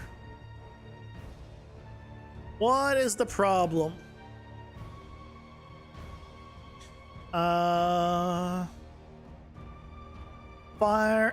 Fire trail.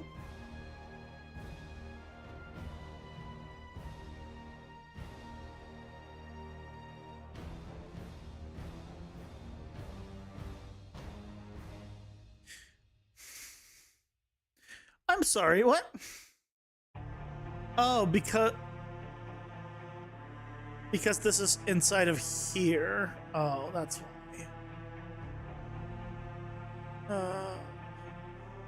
I wish I could hide these, but I can't.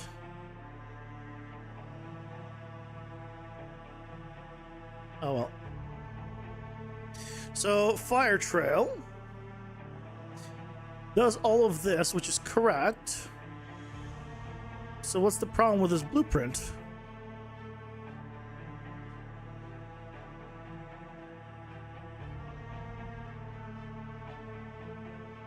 But blueprint, I mean, what's the problem with this fire?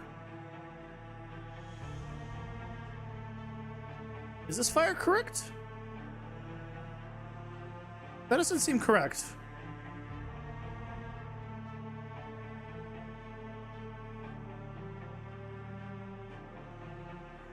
That is not the correct fire. That is not the correct effect.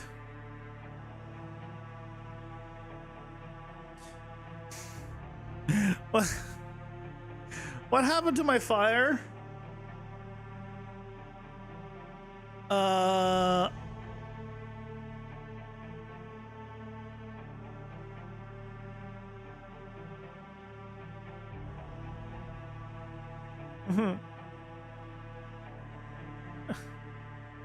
What happened to my fire? That is very much not the correct thing. Okay.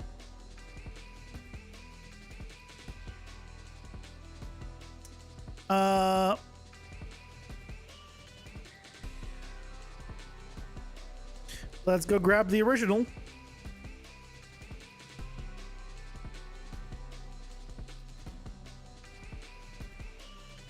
Dude, that's correct.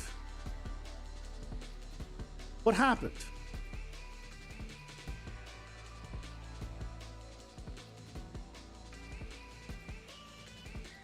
This is the same.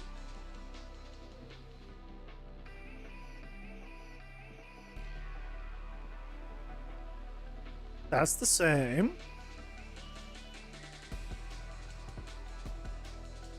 Nothing changed here.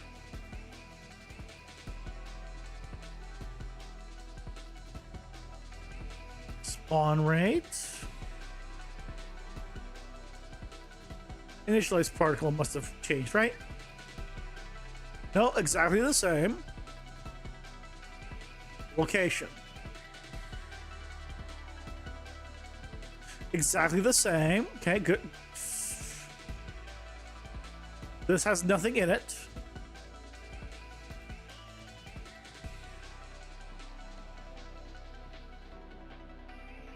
Oh, this is different. Why is this different?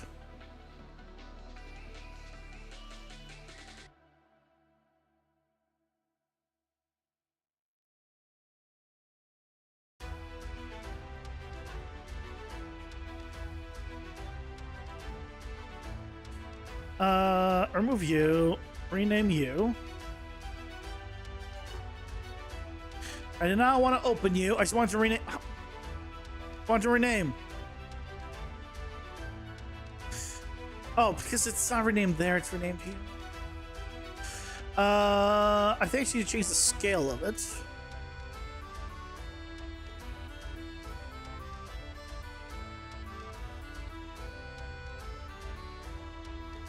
The modified version, 0.5.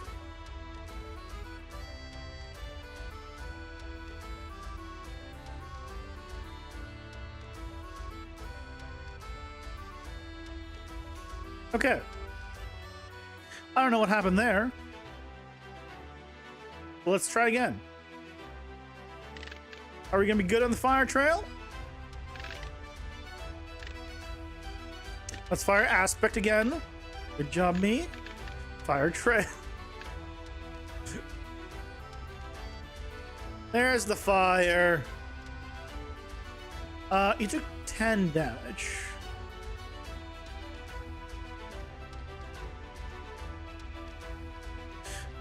Hold on, Dan. Is it 10?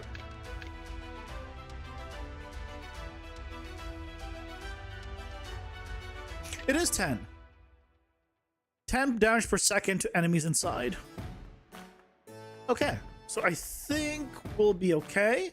So if we go now with 5, because this stacks 5, 7, 10, which get us 23. Or 22. I can math. That was working beautifully. Okay, yay. It works. So fire aspect works fine.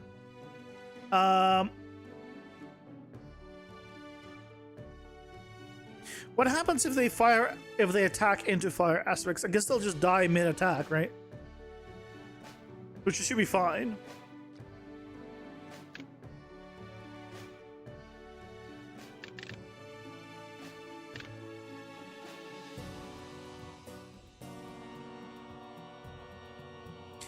Let's get a few of these.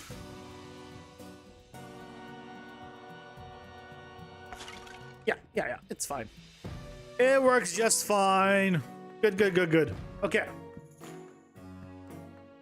So, fire aspect is good. Fire trail. Fire trail is good. In terms of damage, it's fine, probably.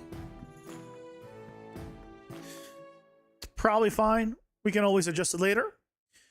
Okay, here's the attack that probably is broken very much. Reflect projectile.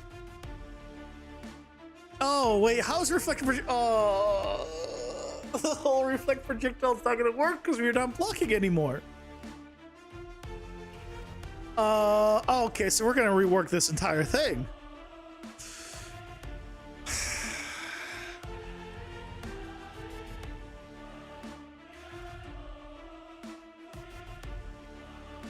Because it's currently when blocking a projectile, shoot a copy back at the enemy, dealing, blank damage. Blank % damage. We don't block anymore. So I think it would be cool to still reflect projectiles back.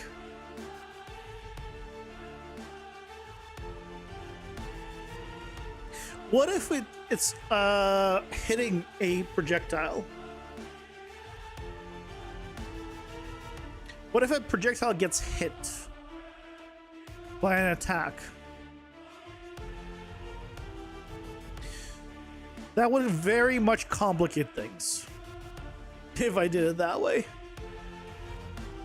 That would complicate things a lot.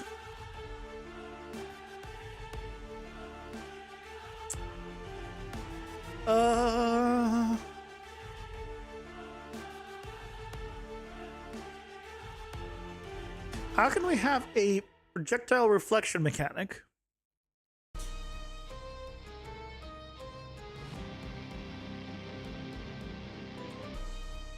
Top 3. Third place is Sun. Second is Y. And one is rework. Yeah. But the number 1 is the most fun. I enjoy the number 1. I hate the number 3. And 2, I don't know why. It'd be number 2, but it's kind of also ranked in order of enjoyment for me. I like reworking things because that means I figured out a better thing. It means I have improved.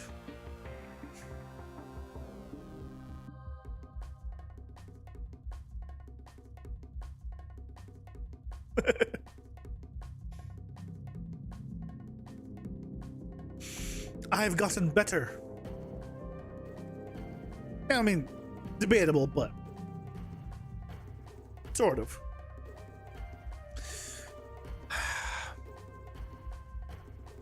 How do we have reflect projectile? Do we have reflect? I just like the idea of reflect projectile.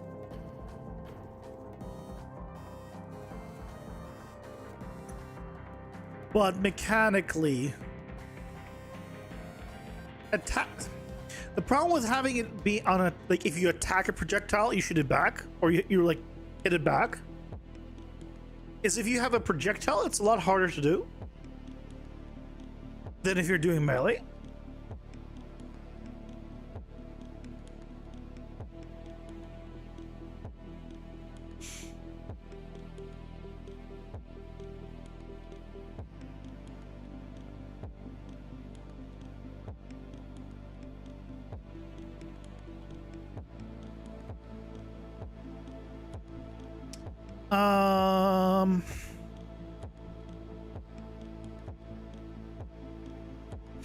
I could store the projectile instead, and if you have a projectile attack, your projectile is replaced with the store projectile. It defeats the point. No, because that defeats the point of like Airblade. Because it'll get. Then what's the point of? No.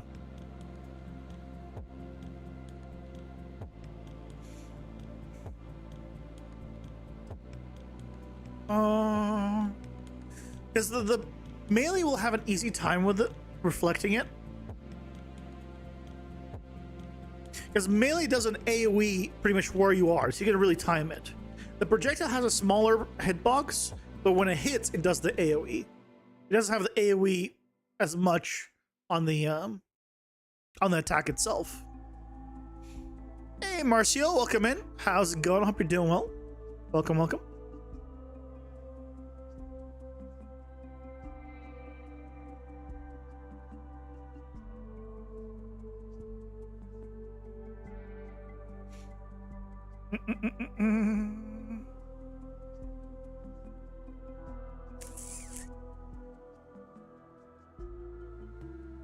What can we do? Can we do?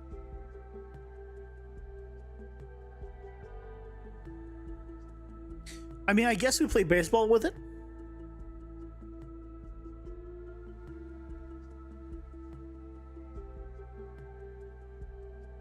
I guess we still just play baseball with it. And we figure out a way of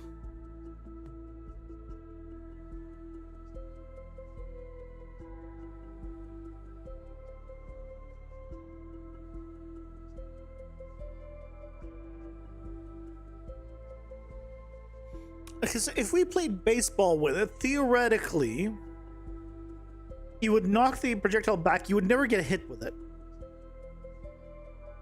Because it would trigger that the target switches, the direction changes.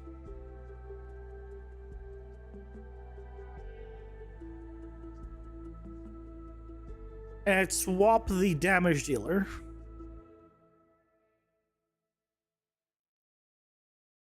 I mean, that's... It sounds fun. Making parries? Well, I guess so, in a sense, yeah. Because the current power-up that I just got to is when blocking a projectile, shoot a copy back at the enemy, dealing blank % damage. But I've removed the blocking mechanic. So I can't do something when I block a projectile, because that's not a thing anymore. But I really like the idea of shooting at their enemy's projectile back at them. So now I'm thinking that maybe the best way of doing that is by hitting it back to them. It'll be harder to do if you're using a projectile. If you have multi-hit, it'll be easier, obviously, because you'll shoot more projectiles, though. So there's ways of getting it, making it easier. Same thing with cleave and a bigger projectile. Like, there's ways of doing it.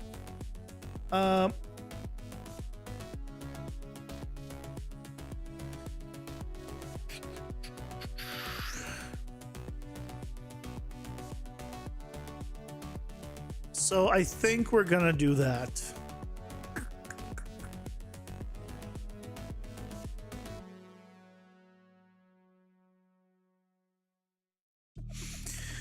Instead of one blocking projectile, it'll be basic attacks.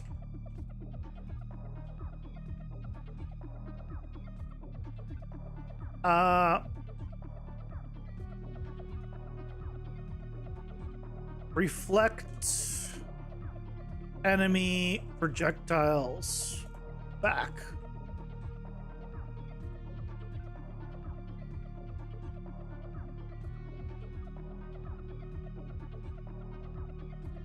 Dealing blank % damage based off the enemy.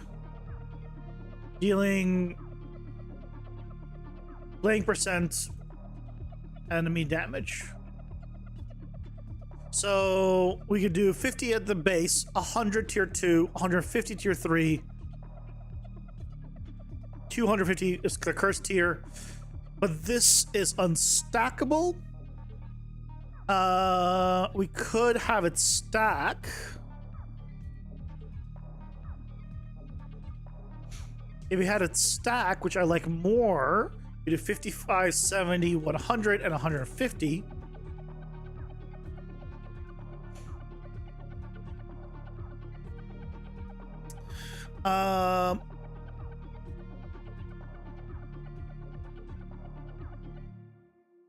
Because this is also going to stack with all your power-ups.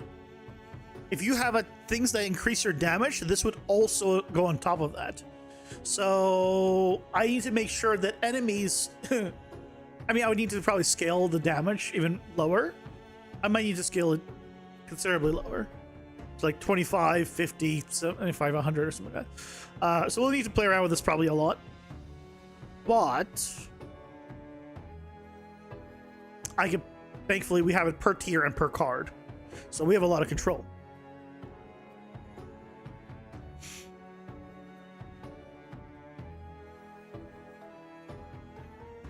So I think that's the new power-up. So we need to have a mechanic then of being able to hit a projectile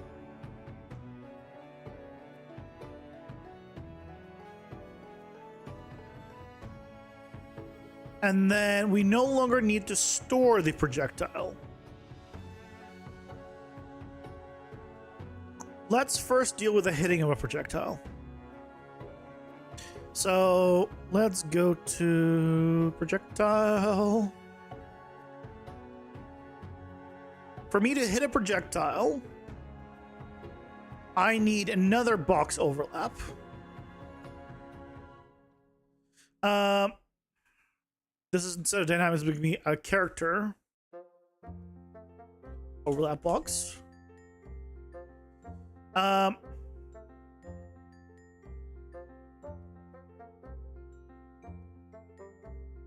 Can I just plug this to both? Oh, I can. Awesome. So it'll match the size of the projectile, which is great. But for the collisions on this one, we want to not overlap world dynamic. We want to overlap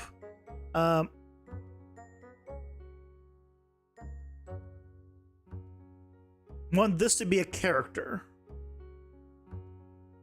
Oh, not character. We want it to block character.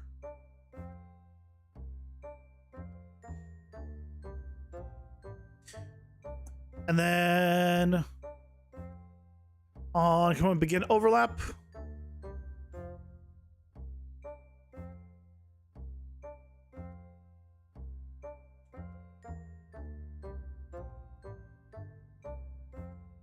Let's see if this works.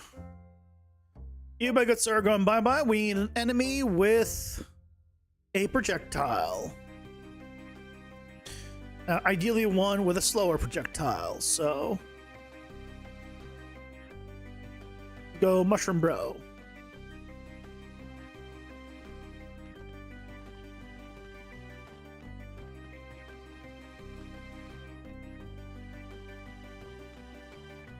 Please attack me. Please. Please. Please. Do it. Wait. What? Is your attack broken somehow? Please tell me your attack is not broken.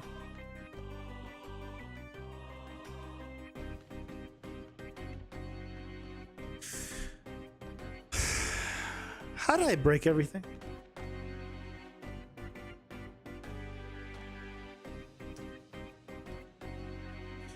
Is your attack also broken?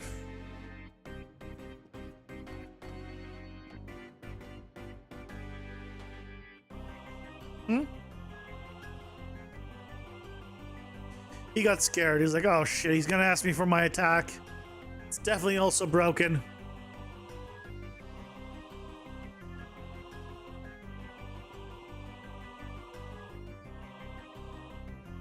Yep, also broken.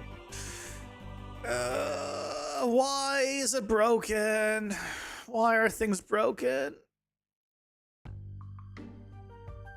I don't want a game over. I don't wanna.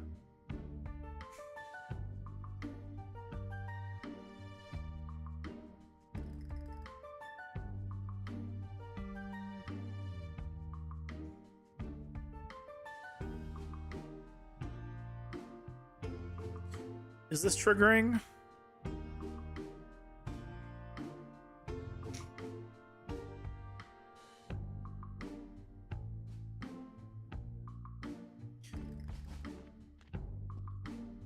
Wait, it's not triggering anything. Oh, why are you like this? Why are you like this?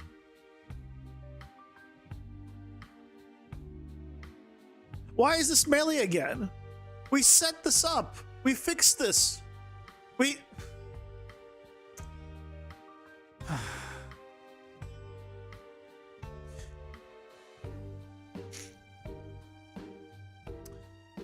I fixed this. I swear I fixed this. You guys saw me fix this. I'm not crazy. Fixing this. It's set to melee instead of projectile, and this is blank. I swear I fixed it. I swear it was good.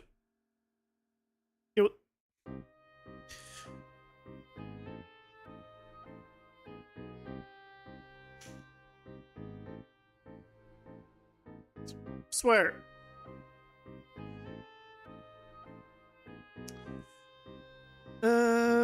Dagger. Last one is Gloomsting. We're ready to test all of these later.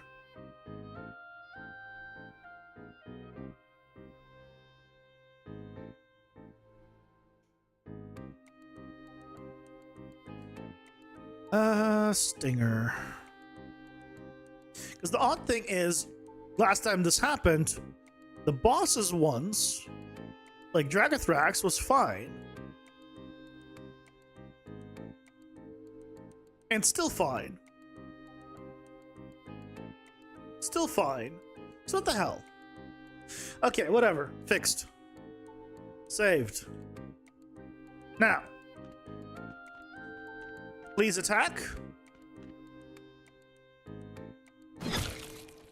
Okay. I don't think it's working.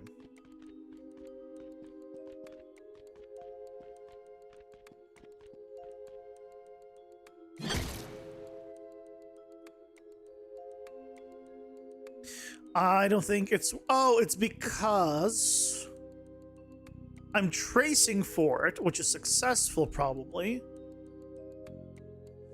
But this won't happen.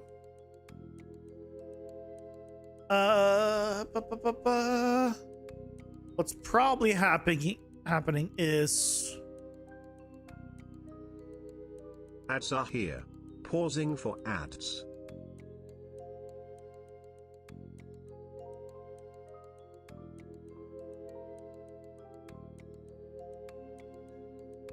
Is I'm finding it here.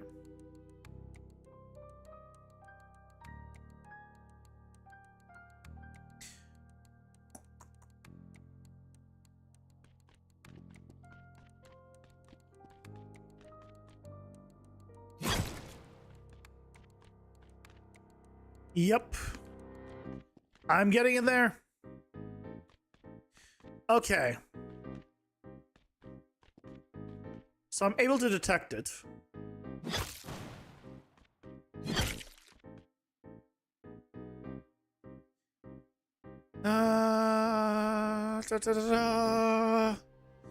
Okay. So we're able to detect the projectile being hit. So from here, I need to do the stuff.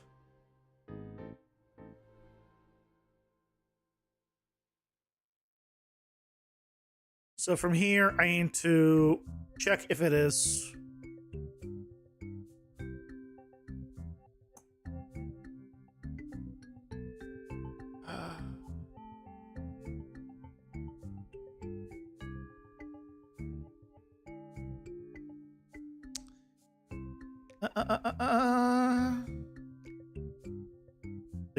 Thinking.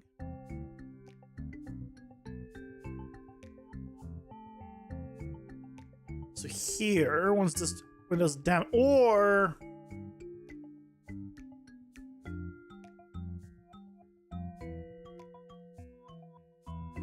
I use the damage thing. The damage thing, I need to have a different information on it.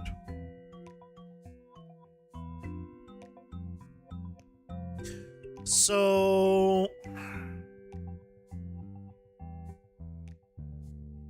let's think about this. What interfaces do I have? I have some projectile stuff.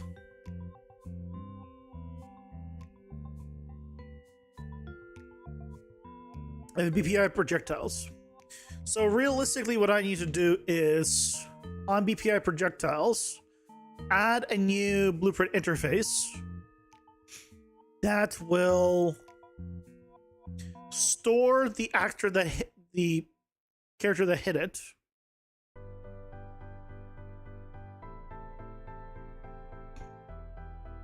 And then trigger something. So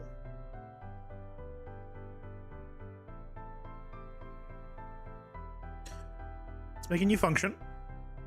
This is going to be return projectile.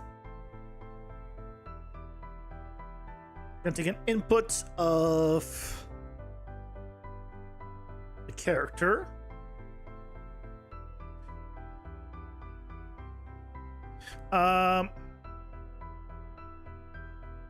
Returner, I guess. And otherwise, we have everything we need from there. Because then we'll be able to get the location of the character. We know who it is. It's probably all we need. So now,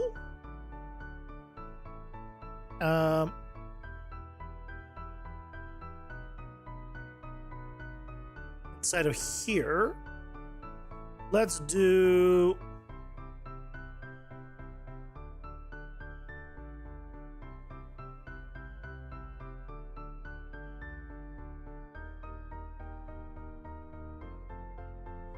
is within angle. How are we checking if this is within an angle? Oh yeah, no, that's fine, that's fine.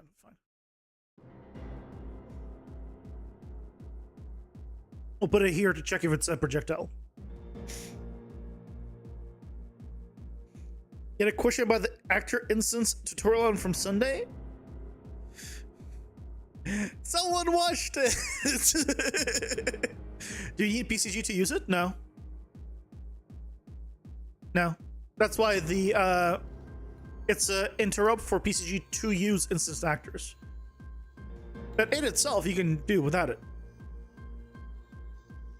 Yeah, if you want to just make instance actors, you just make instance actors. But it's probably not very useful for you because it requires, it's based off player position. And if you're doing pre-rendered stuff, there is no player position. Unless you're doing for your own personal projects, then yes. But like in terms of work, I don't see it being useful. Same thing even for me. It's not useful for me at work.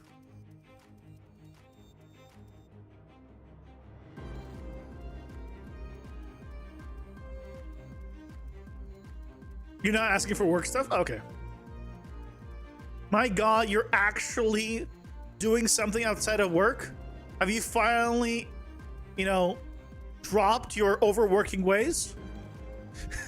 Hey, Fubar, welcome in. How's it going? Hope you're doing well. Thank you very much.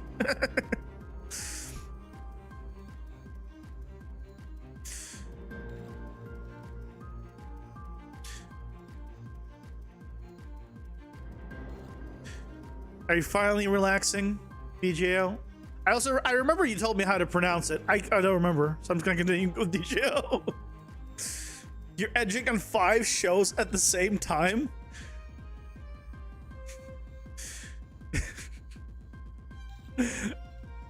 Great phrasing.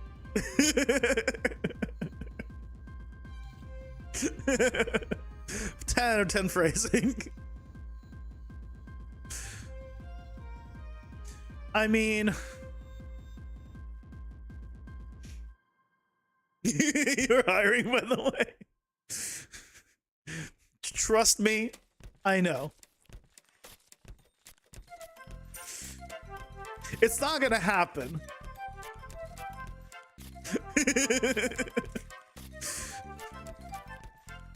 But I know.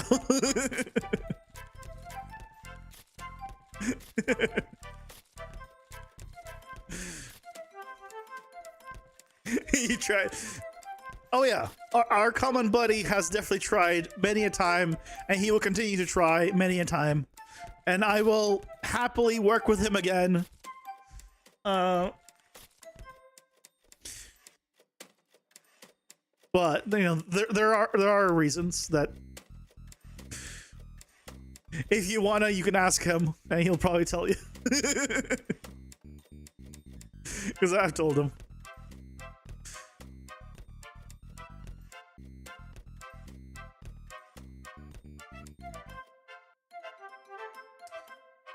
If I return class,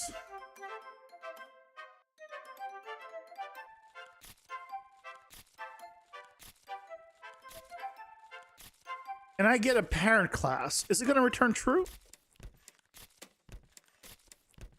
I don't remember.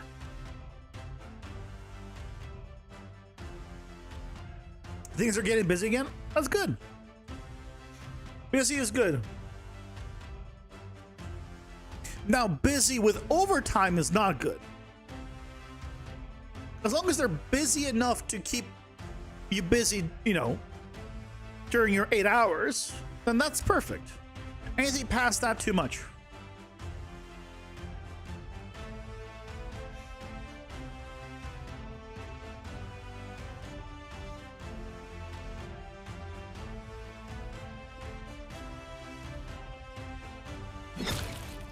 False. Or did I miss it? False.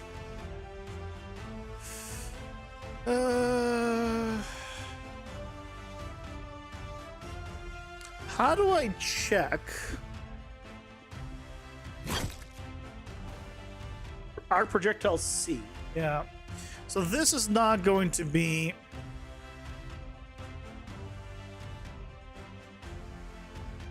How do I check if an object, if it is, can I check if it is equal to the parent?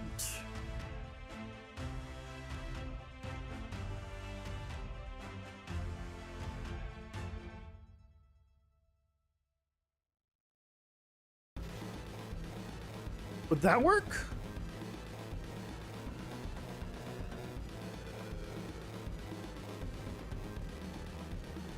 That's why you're hiring? Too much is falling on you currently? Yeah. Definitely should hire for that. Wonder if the 9,000 plus fire from Microsoft will affect the job market? Might be some more competition. Oh, here's the thing. It depends what their jobs are, right? Of course it'll affect things, but right, this is not the first time that many people have been laid off, unfortunately. So it's just a matter of what their skill level is and what they do. Some positions are easier to replace than others. Some positions are easier to find work in than others.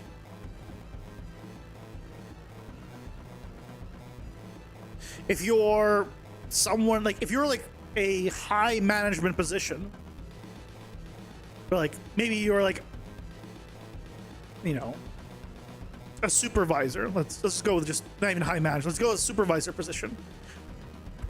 Supervisor position might be more difficult to find than a mid-level artist position, just because you need less supervisors than mid-level artists, theoretically, right? So it depends on who got fired, where they are, their skill level, right? And then, are there a lot of jobs for that position right now or not?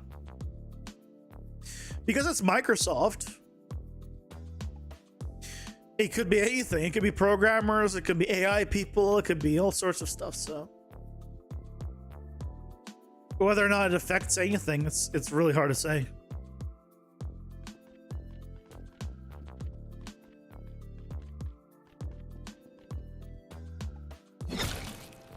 false.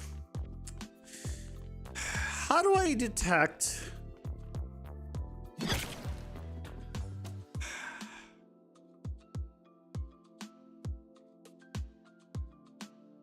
Oh, you know what we can do?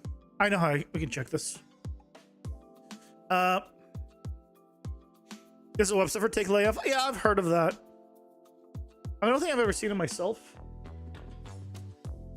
Tech layoffs. But see, specifically tech layoffs, and a lot of the tech.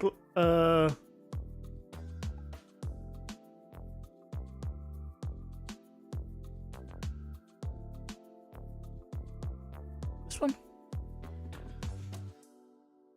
Dot FYI.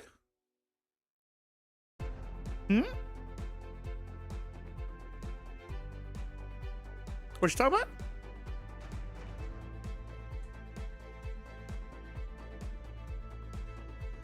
No.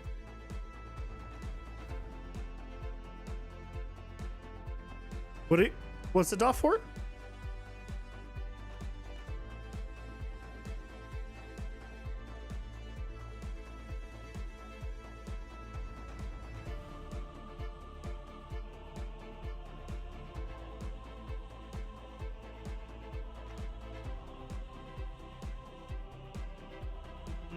I don't see the website.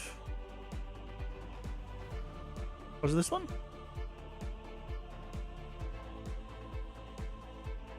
I think it's this one. I think I found it.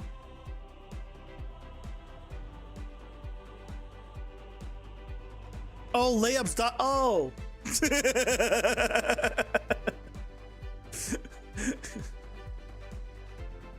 You put it in 3 separate messages? So I just read it as there's a website for tech layoff, and then I thought you corrected yourself saying layoffs. Then you're like dot FYI, which this threw me off. That's a found it though. Yeah. So in 2025, 73,000. So 2024 it's 152. 2023 is 264. Oh, you don't have to apologize. That's me. So really the big one was in 2023. 2024 was considerably less. 2025 we're halfway through. We're over halfway through. We're on track to be less than 2024. Yeah, absolutely. Yeah. No, it's just my head didn't connect the dot.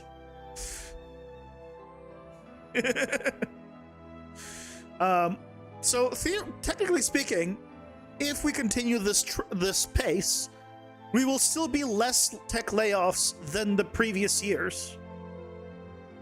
So things are improving. I know it seems like really, really bad, but things are getting better. Especially if you compare it to 2023.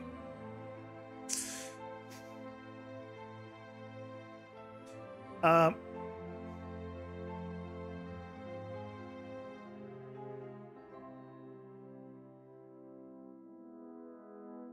can't sort here. Oh, here, sort. Sort by money raised? What?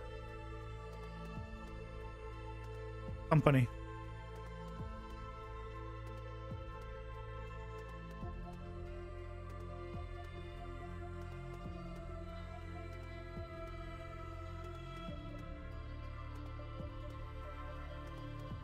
There's like a lot of layoffs here, right, from a lot of companies, but it's not many numbers. Like for a single company. Microsoft's going to be obviously the big one here. I don't see where the scroll thing is, so I can't even like scroll to Microsoft. Never mind. Let's go back to default. Can I sort by date? Date added.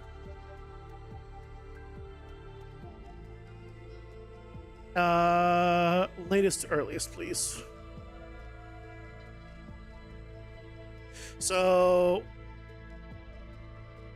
yeah, like there's just random like ones or twos. Like this is like a lot of normal stuff. Yeah, Microsoft let go of a lot of people, but again, we're on an uptrend, not a downtrend. in terms of how it's been. What was it in 2022? 2022 was even more.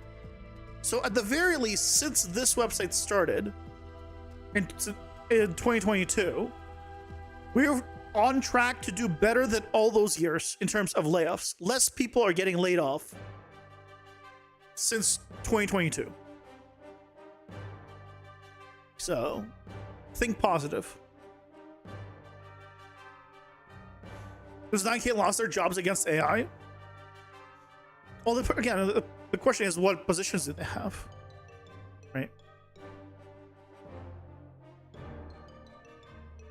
It's very much of what positions they have, what they do. I don't think for like what we do, AI is going to replace what we do. But I think, and I've thought this for a while, I think people that use AI will replace people that don't use AI. But I don't think AI is going to replace our jobs. It's too creative of a field to replace it, but it will definitely be replaced. Like, people who use AI will definitely be more in demand than people that don't. They'll try really hard, they being producers. Yeah, if you're talking about like films and stuff, but I'm talking games. And in film, sure, you could make make a full movie with Sora or something. Yeah, absolutely. Games, to make like a fun, good game, I don't see it happening. As tools, yeah. But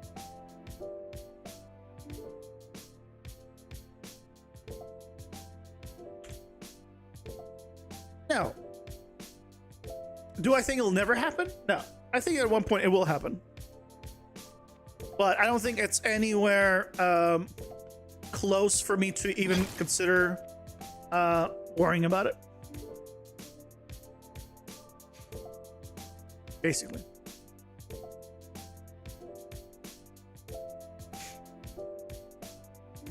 So we now have a way of detecting hitting a projectile. Nice. We got what we wanted. What a name. Hello, fucking sick. Welcome in. How's it going? Hope you're doing well. They showed off a real-time game generating AI again, and they're consistently improving. Actually look like it. Yeah, it can look like a lot of things. The thing is, games that just repeat what games have already done are not people don't want to read like the same game again and again and again, and that's all AI can ever do, right? Because it takes all the information and then it has this information and then it can give you the average version of whatever it is. If you want like innovation and be interesting in the field of gaming, you're gonna need to make your new stuff. So it's not gonna do the work for you, like the full work. It can be a tool for sure, but I don't see it replacing people, not in the next decade plus. I don't think it's gonna happen for a while. Tell that to Balatro? What do you mean? Is Balatro replaced with AI? I'm confused.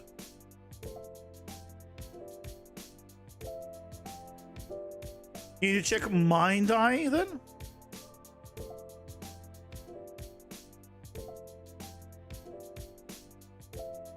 Mind Eye.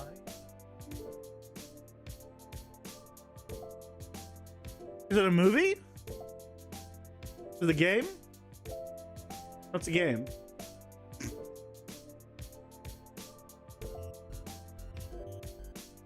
It's a game with mostly negative at 37%. What am I supposed to be looking at here? 38.7% rating?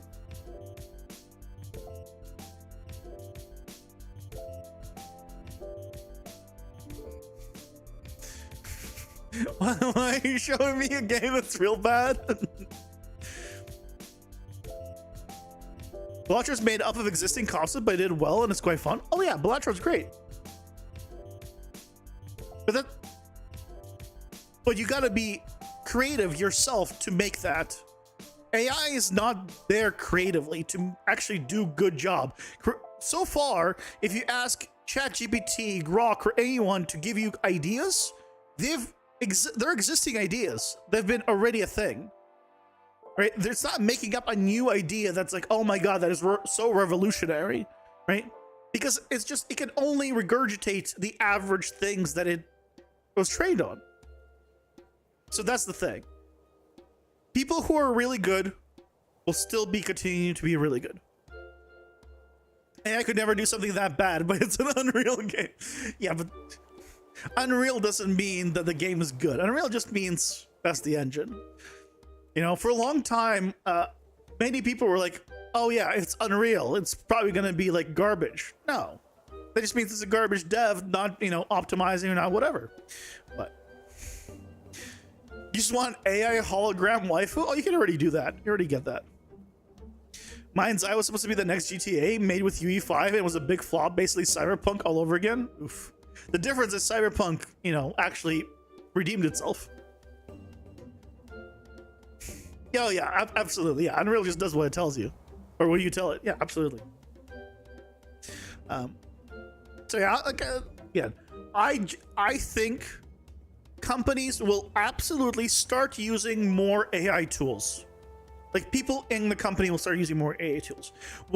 Now I will say, the studio fired all the devs. I mean, have you seen the game? I will say though, AI, right? I'm saying AI will not take jobs. It will, you know, it'll become a tool that people will use, but it will replace the lowest level entry jobs across the board. Whether it's in 3D or anything else, the lowest tier job, the easiest jobs, it will replace. Now, the problem with that is getting into any industry that has AI then is now you have to know how to use the AI plus extra to get into it, which is just a bigger bar for entry into whatever. So it's more difficult to start getting in your foot into the door of X industry, which is a problem. You're not hiring juniors for years now. Yeah, that's a normal thing. When you're a small company, when you're a small team, you just normally don't hire juniors anyways. But I'm talking like, you know, huge, massive companies that are like hundreds of artists all working on the same project. Still, juniors are going to be less common. So it becomes very difficult to get started in an industry. Once you're there, once you're like mid to senior level, I don't think you're going to be going anywhere. I think at that point, you just need to learn AI as a skill in terms of like using it. But you're a small team and at 7,000. Yeah, but you're a small team.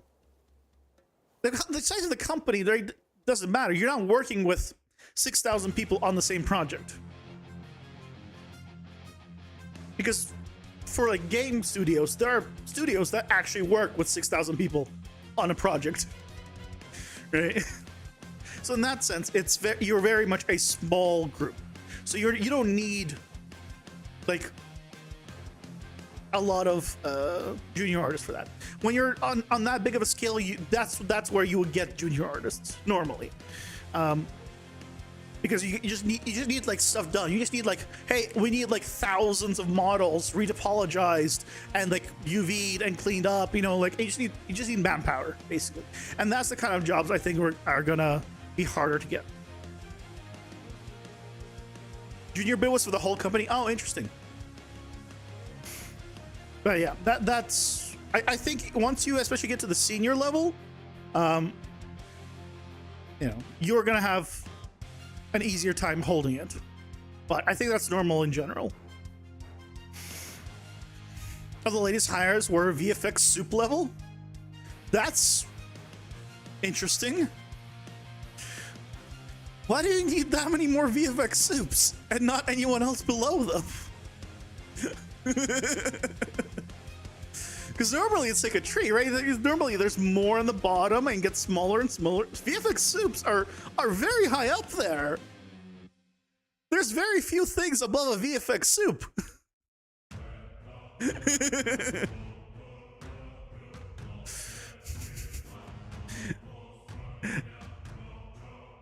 I mean, I guess previously you overhired from below, and then you got people. Then you're like, oh shit, we got to make it up from like positions above. Like, okay, you gotta understand like that's kind of scenario.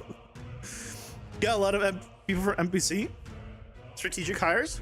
I mean, that is a smart idea. That a lot of companies, I don't know about a lot of companies do that. When someone does mass layoffs, they'll just start like seeing who's been laid off, seeing their resumes, and be like, hey, and reaching out immediately if they're like someone like super skilled or someone high up, because you know, layoffs doesn't mean you're bad at your job. Layoffs just means management is bad at managing, and so they ran out of money and cannot employ you anymore. Yeah, I know NPC shut down.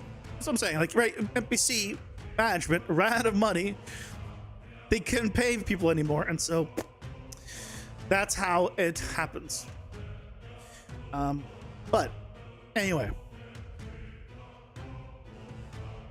hopefully people find jobs though. But as we saw in the charts, it is getting better. Numbers wise, things are getting better. So keep a positive outlook and learn to use some AI tools. I've genuinely started using Grok a lot for Unreal. It's actually been fantastic. I'll be honest. Anyways, guys, that is going to do it for me for tonight. Thank you so much for joining me. We'll continue off tomorrow. Reworking this new ability of ours and having a good time with it. What tool did you say? Grok. It's the Twitter's AI. Have a good night, guys. Take care. Bye-bye.